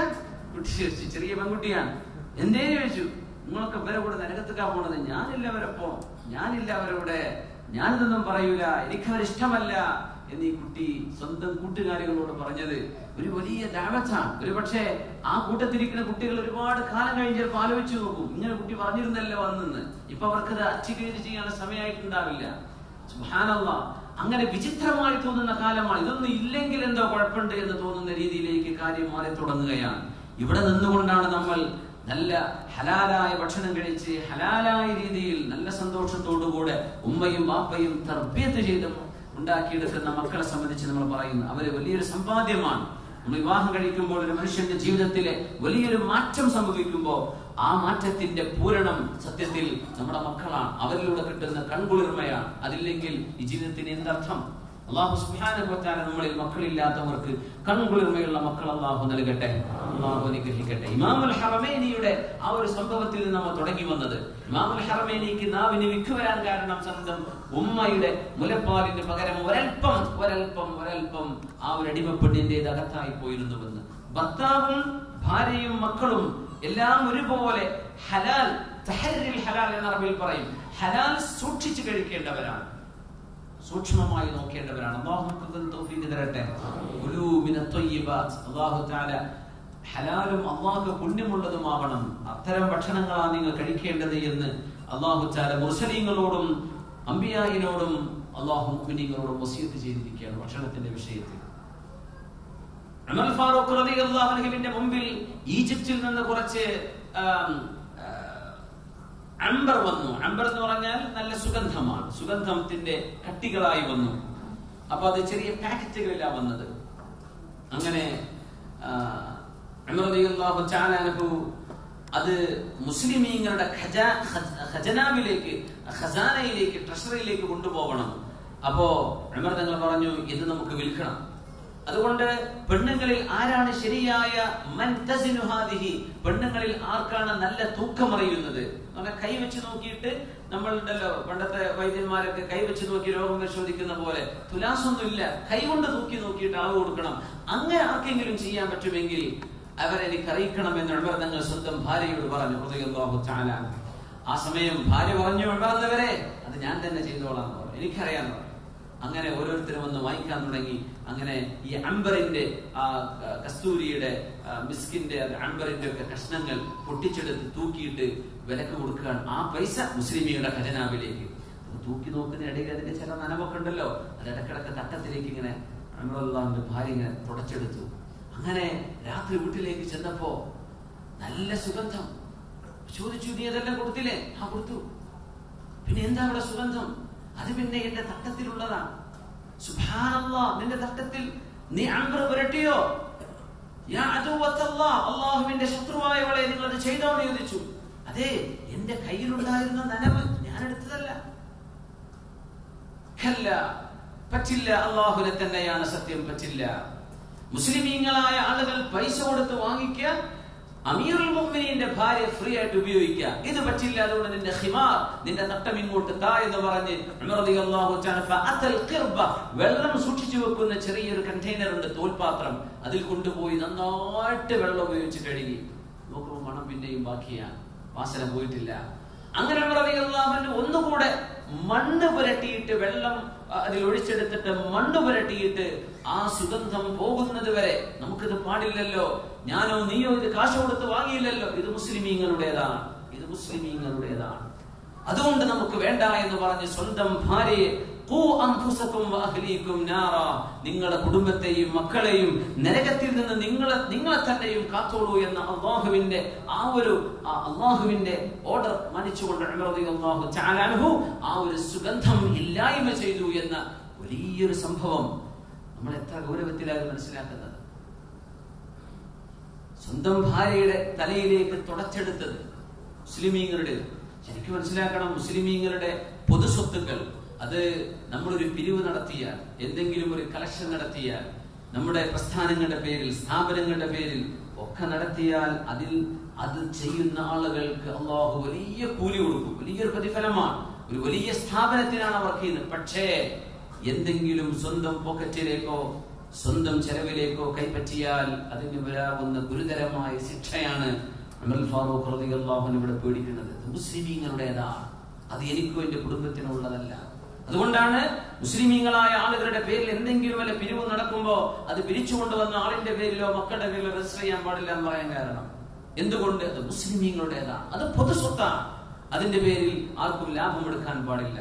ഉമർ ഫാറൂഖ് റളിയല്ലാഹു അൻഹു സ്വന്തം ഭാര്യ ഇങ്ങനെ ചെയ്തു, സ്വന്തം കുഞ്ഞിനെ പഠിപ്പിച്ച് നിങ്ങൾക്കറിയുമായിരിക്കും. അത് ഷാമിൽ നിന്ന് കുറച്ച് സൈത്തൂനിന്റെ എണ്ണ വന്നപ്പോഴാണ് ആ എണ്ണയുടെ ചെറിയ കൊച്ചു പാത്രങ്ങൾ അഴിച്ചെടുത്ത് വലിയ കണ്ടെയ്നറിലേക്ക് അത് ഒഴിവാക്കിക്കൊണ്ടിരിക്കുമ്പോ അതിന്റെ ചെറിയ തോലുകളൊക്കെ മാറ്റിവെച്ചല്ലോ, ചരിത്രം നിങ്ങൾ കേട്ടിട്ടുണ്ടായിരിക്കും. ആ കുട്ടി തലയിലെടുത്ത് എന്ത് ചെയ്തു, വരുമ്പോ മുടി ഇങ്ങനെ തിളങ്ങുന്നുണ്ട്. ഉമർ റളിയല്ലാഹു അൻഹു ദേഷ്യപ്പെട്ടുകൊണ്ട് ചോദിച്ചില്ലേ, നിനക്ക് എവിടുന്നാ ഇത്? ആ പാത്രത്തിന്, തോൽപാത്രം, നമ്മൾ ചെറിയ ജ്യൂസിന്റെ കവറൊക്കെ എന്ന് പറയില്ലേ, എന്നതുപോലെ ഒഴിവാക്കുന്ന കവറിൽ നിന്ന് എടുത്തതാണ്. സമ്മതിക്കില്ല മോനെ, ഒന്നുകിൽ നീ ഇത് കഴുകി കളയ, അല്ലെങ്കിൽ ബാർബർ എടുത്ത് പോയിട്ട് നിന്റെ മുടി ഞാൻ മുണ്ഡനം ചെയ്യും, മുസ്ലിമീങ്ങളുടെ സമ്പത്ത് കൊണ്ട് നിന്റെ തല കടന്നാൻ ഞാൻ വിടൂല എന്ന് പറഞ്ഞ് സ്വന്തം കുഞ്ഞിനെ കൊണ്ടുപോയി മൊട്ടയടിപ്പിച്ചിട്ടുണ്ട് ഉമർ ഫാറൂഖ് റളിയല്ലാഹു തആല അൻഹു. ഇതൊക്കെ എന്തിനാണ് ആദ്യ കാലഘട്ടത്തെ സ്വഹാബത്തിലൂടെ അള്ളാഹു ചെയ്യിപ്പിച്ചതെന്ന് അറിഞ്ഞാൽ പിൽക്കാലത്ത് ഇതൊക്കെ വളരെ വിചിത്രമായി തോന്നുന്നവർ വരും. അതിനുള്ള കുഴപ്പമൊന്നുമില്ലല്ലോ, എന്തെങ്കിലുമൊക്കെ പിരിച്ചെടുക്കുമ്പോ എന്റെ ആവശ്യങ്ങൾക്കും അത് എടുക്കാമല്ലോ. അത് എന്ത് പൊതു? ആരംഗീകരിച്ചു? ആര് സമ്മതം തന്നു? അല്ലാഹുവിന്റെ സമ്മതം ഉണ്ടോ? ഇല്ലല്ലോ. അതുകൊണ്ട് സ്വന്തം കുടുംബത്തിന്, സ്വന്തം മക്കൾക്ക് ഹലാല് ഭക്ഷിപ്പിക്കുക, ഹലാല് കൊടുക്കുക എന്ന വലിയ ഒരു ഉത്തരവാദിത്വം ഭർത്താവിന്റെ തലയിലുണ്ട്, അല്ലെങ്കിൽ പിതാവിന്റെ തലയിലുണ്ട്. ആ ഒരു ഉത്തരവാദിത്വം നമ്മൾ നിർവഹിച്ചാൽ നമ്മുടെ മക്കളിൽ നന്മ വരും. അതുകൊണ്ടാണ് റസൂലുള്ളാഹി സ്വല്ലല്ലാഹു അലൈഹി വസല്ലം ഖുദ്സിയായ ഹദീസിനെ സംബന്ധിച്ച് പറഞ്ഞല്ലോ, യഖൂലുൽ അബ്ദു ഐ റബ്ബി, എന്റെ പടച്ചവനെ എന്ന് പറഞ്ഞ് ചില ആളുകൾ ദുആ ചെയ്യുന്നുണ്ട്. അശ്അദ അഗ്ബറ, മുടിയൊക്കെ ഒരുപാട് കാലായിട്ട് മുടി വെട്ടിക്കാതെ നടന്ന ഏതോ ഒരു സാത്വികനായ ആളെന്ന് തോന്നും. അഗ്ബറ, കുളിച്ചിട്ടൊന്നുമില്ല, അങ്ങനെ പൊടി പുരണ്ട് നടക്കുന്ന ഏതോ ഒരു പച്ചപ്പാവം നല്ല മനുഷ്യനെന്ന് തോന്നും. യഖൂലു ഐ റബ്ബി, എന്റെ റബ്ബേ എന്ന് ഇയാൾ ഇങ്ങനെ പറയുന്നു. എവിടെന്നാണ് ഇയാൾക്ക് ഉത്തരം കിട്ടുക? അള്ളാഹു എങ്ങനെ ഇയാൾക്ക് ഉത്തരം കൊടുക്കും?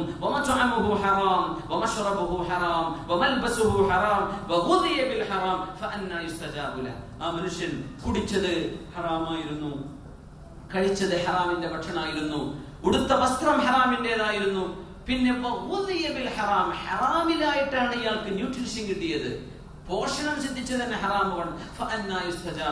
എവിടുന്ന് ഇയാൾക്ക് ഉത്തരം കിട്ടുമെന്ന് പരിശുദ്ധ റസൂലുള്ളാഹി സ്വല്ലല്ലാഹു അലൈഹി വസല്ലം. ഈ ഹദീസ് നമ്മൾ മനസ്സിലാക്കണം. എവിടെന്നാണ് ഹറാമിൽ നിന്ന് പരിപോഷണം കിട്ടി എന്ന് പറയാൻ കാരണം എന്താ? ഉമ്മയും വാപ്പയും കൊടുത്തത് ഹറാമായിരുന്നു, അതാണ് ഇതിന്റെ അർത്ഥം.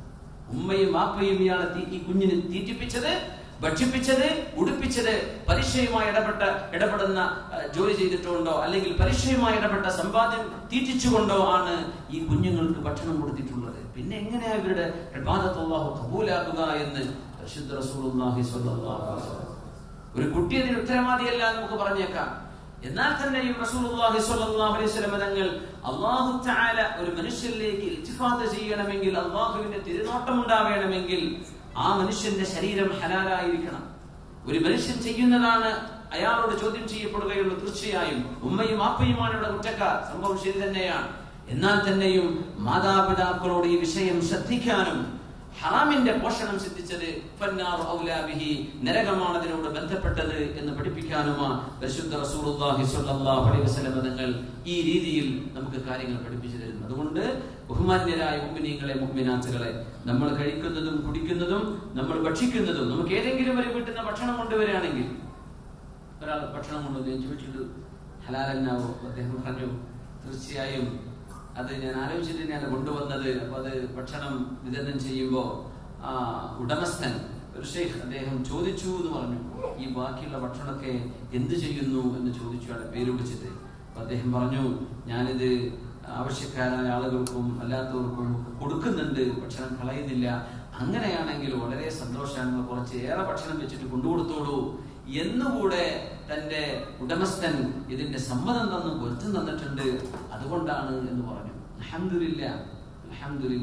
നമുക്കറിയില്ല, ഒരു സ്ഥലത്തേക്ക് എവിടെയെങ്കിലും നിങ്ങൾ ഭക്ഷണത്തിന് വിളിച്ചു, ഒരു കല്യാണത്തിന് വിളിച്ചു വിചാരിക്കുക, നിങ്ങൾക്കറിയില്ലായിരിക്കാം അയാളുടെ സമ്പാദ്യം എന്താണ്, അയാളുടെ ജോലി എന്തായിരുന്നു, ബിസിനസ് എന്തായിരുന്നു, നമുക്കറിയില്ലായിരിക്കാം. നമുക്കറിയുമെങ്കിൽ വളരെ സ്നേഹബുദ്ധിയ, വളരെ സൗമനസ്യത്തോടുകൂടെ തന്നെ നമുക്കതിന് അബ്സ്റ്റെയിൻ ചെയ്ത് നിൽക്കാൻ കഴിയണം. ഒരു വെറുപ്പുണ്ടാക്കുന്ന രീതിയിലോ പിണക്കമോ വേണ്ട. നിങ്ങൾ അവിടെ ചെന്ന് നിങ്ങളുടെ ശരീരത്തിലേക്ക് ഹറാമാവണ്ട. ആ രീതിയിൽ നമുക്ക് പെരുമാറേണ്ടി വരും. ഇല്ല, ഞാനിപ്പൊന്നും കഴിക്കുന്നില്ല, എൻ്റെ സമയമായിട്ടില്ല ആയിട്ടില്ല എന്ന് പറയാം. അല്ലെങ്കിൽ കുറച്ച് ഭക്ഷണം കഴിച്ചിട്ട് പോവുക, ഞാൻ ചിലപ്പോൾ കഴിച്ചതേ ഉള്ളൂ, അതുകൊണ്ട് പിന്നീടാവാം, മതി. ഹലാലേ നമുക്ക് കഴിക്കാൻ പറ്റുള്ളൂ, നമ്മുടെ മക്കൾക്ക് അതേ കൊടുക്കാൻ പറ്റുള്ളൂ. ഇത് ഇന്നത്തെ കാലത്ത് കിട്ടാൻ വളരെ പ്രയാസവുമാണ്. അതുകൊണ്ട് വളരെ ശ്രദ്ധയോടുകൂടെ ഇൻഷാ അല്ലാഹ് ആ വിഷയം നമ്മുടെ മക്കളും നമ്മുടെ ഉമ്മമാരും ഒക്കെ ശ്രദ്ധിച്ചാൽ വീടുകളിൽ നന്മയുണ്ടാകും. സഅദ് എന്നവരെ നിങ്ങൾ കഴിക്കുന്ന ഭക്ഷണം ഹലാലാണെങ്കിൽ നിങ്ങളുടെ ദുആയിൽ ഉത്തരമുണ്ടാകും സഅദേ എന്ന് റസൂലുള്ളാഹി തങ്ങൾ സഅദ് നബി വഖാസ് റളിയല്ലാഹു അൻഹു. അല്ലാഹു സുബ്ഹാനഹു വ തആല നമ്മളെ നമ്മുടെ മക്കളെയൊക്കെ മുസ്തജാബ് ദഅവകളായി അല്ലാഹു മാറ്റി തരട്ടെ. റസൂലുള്ളാഹി തങ്ങൾ പറഞ്ഞു സ്വല്ലല്ലാഹു അലൈഹി വസല്ലം, നാളെ പരലോകത്ത് ചില ആളുകൾ അല്ലാഹു തആല പരലോകത്ത് സ്ഥാനങ്ങൾ ഉയർത്തിക്കൊണ്ടിരിക്കുന്ന, അവർക്ക് പെട്ടെന്ന് പ്രൊമോഷൻ. എന്തേ പടച്ചവനെ ഇതിങ്ങനെ, ഞാനൊന്നും ചെയ്തില്ലല്ലോ. നിങ്ങളുടെ മോൻ ഇപ്പൊ നാട്ടിൽ ജീവിച്ചിരിപ്പുണ്ടല്ലോ ഭൂമിയിൽ, ആ മകൻ നിങ്ങൾക്ക് വേണ്ടി ദുആ ചെയ്തിട്ടുണ്ട്, നിങ്ങളുടെ പേരിൽ സ്വതക്ക ചെയ്തിട്ടുണ്ട്, അതുകൊണ്ടാണ് ഈ സ്ഥാനക്കയറ്റം എന്ന് അവരോട് അല്ലാഹു പറയുമെന്ന് പരിശുദ്ധ റസൂലുള്ളാഹി. നമുക്ക് അങ്ങനത്തെ മക്കളാണ് ആവശ്യം. വാപ്പയുടെ കാലശേഷം വാപ്പുണ്ടാക്കിയ മുഴുവൻ സമ്പത്തും അടിച്ചു പൊളിച്ച് തീർക്കാൻ എല്ലാ മക്കൾക്കും കഴിയും. പക്ഷേ വാപ്പയുടെ മരണശേഷം അത് വാപ്പയുടെ അധ്വാനമാണ്. ഒരുപാട് കാലം എന്റെ ഉമ്മയോടൊന്നിച്ച് വാപ്പ ജീവിച്ചിട്ടില്ല. ഞാൻ കല്യാണം കഴിച്ചപ്പോ ഭാര്യയെ കൊണ്ടുവന്നു, പക്ഷേ എന്റെ വാപ്പ 10-30 കൊല്ലം ഇവിടെ കഷ്ടപ്പെട്ടിട്ടുണ്ട്. അതുകൊണ്ട് വാപ്പ മരിച്ചുപോയി. അതുകൊണ്ട് വാപ്പയുടെ സമ്പാദ്യമാണ് ഞാൻ അനുഭവിക്കുന്നത്.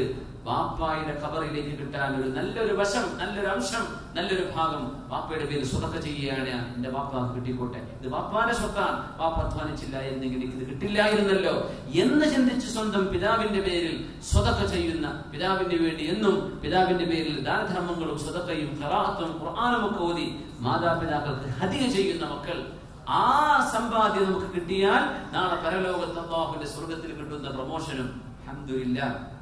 അതുകൊണ്ടാണ് റസൂലുള്ളാഹി സ്വല്ലല്ലാഹു അലൈഹി വസല്ലം തങ്ങൾ അങ്ങനത്തെ സ്വാലിഹീങ്ങളായ മക്കൾ മരണശേഷം ഉപകാരപ്പെടും എന്ന് പറയാൻ കാരണം, ആ രീതിയിലുള്ള മക്കളാക്കി അല്ലാഹു നമ്മുടെ മക്കളെ മാറ്റിത്തരട്ടെ. ആമീൻ യാ റബ്ബൽ ആലമീൻ. ഞാൻ അവസാനിപ്പിക്കുകയാണ്. 1 മണിക്ക് അബുദാബി എയർപോർട്ടിൽ എത്തണം, അല്ലെങ്കിൽ വണ്ടി മിസ്സാവും. പിന്നെ നമ്മൾ അടുത്ത വണ്ടി കൈയാട്ടി നിർത്തിയില്ലാന്ന് വരും.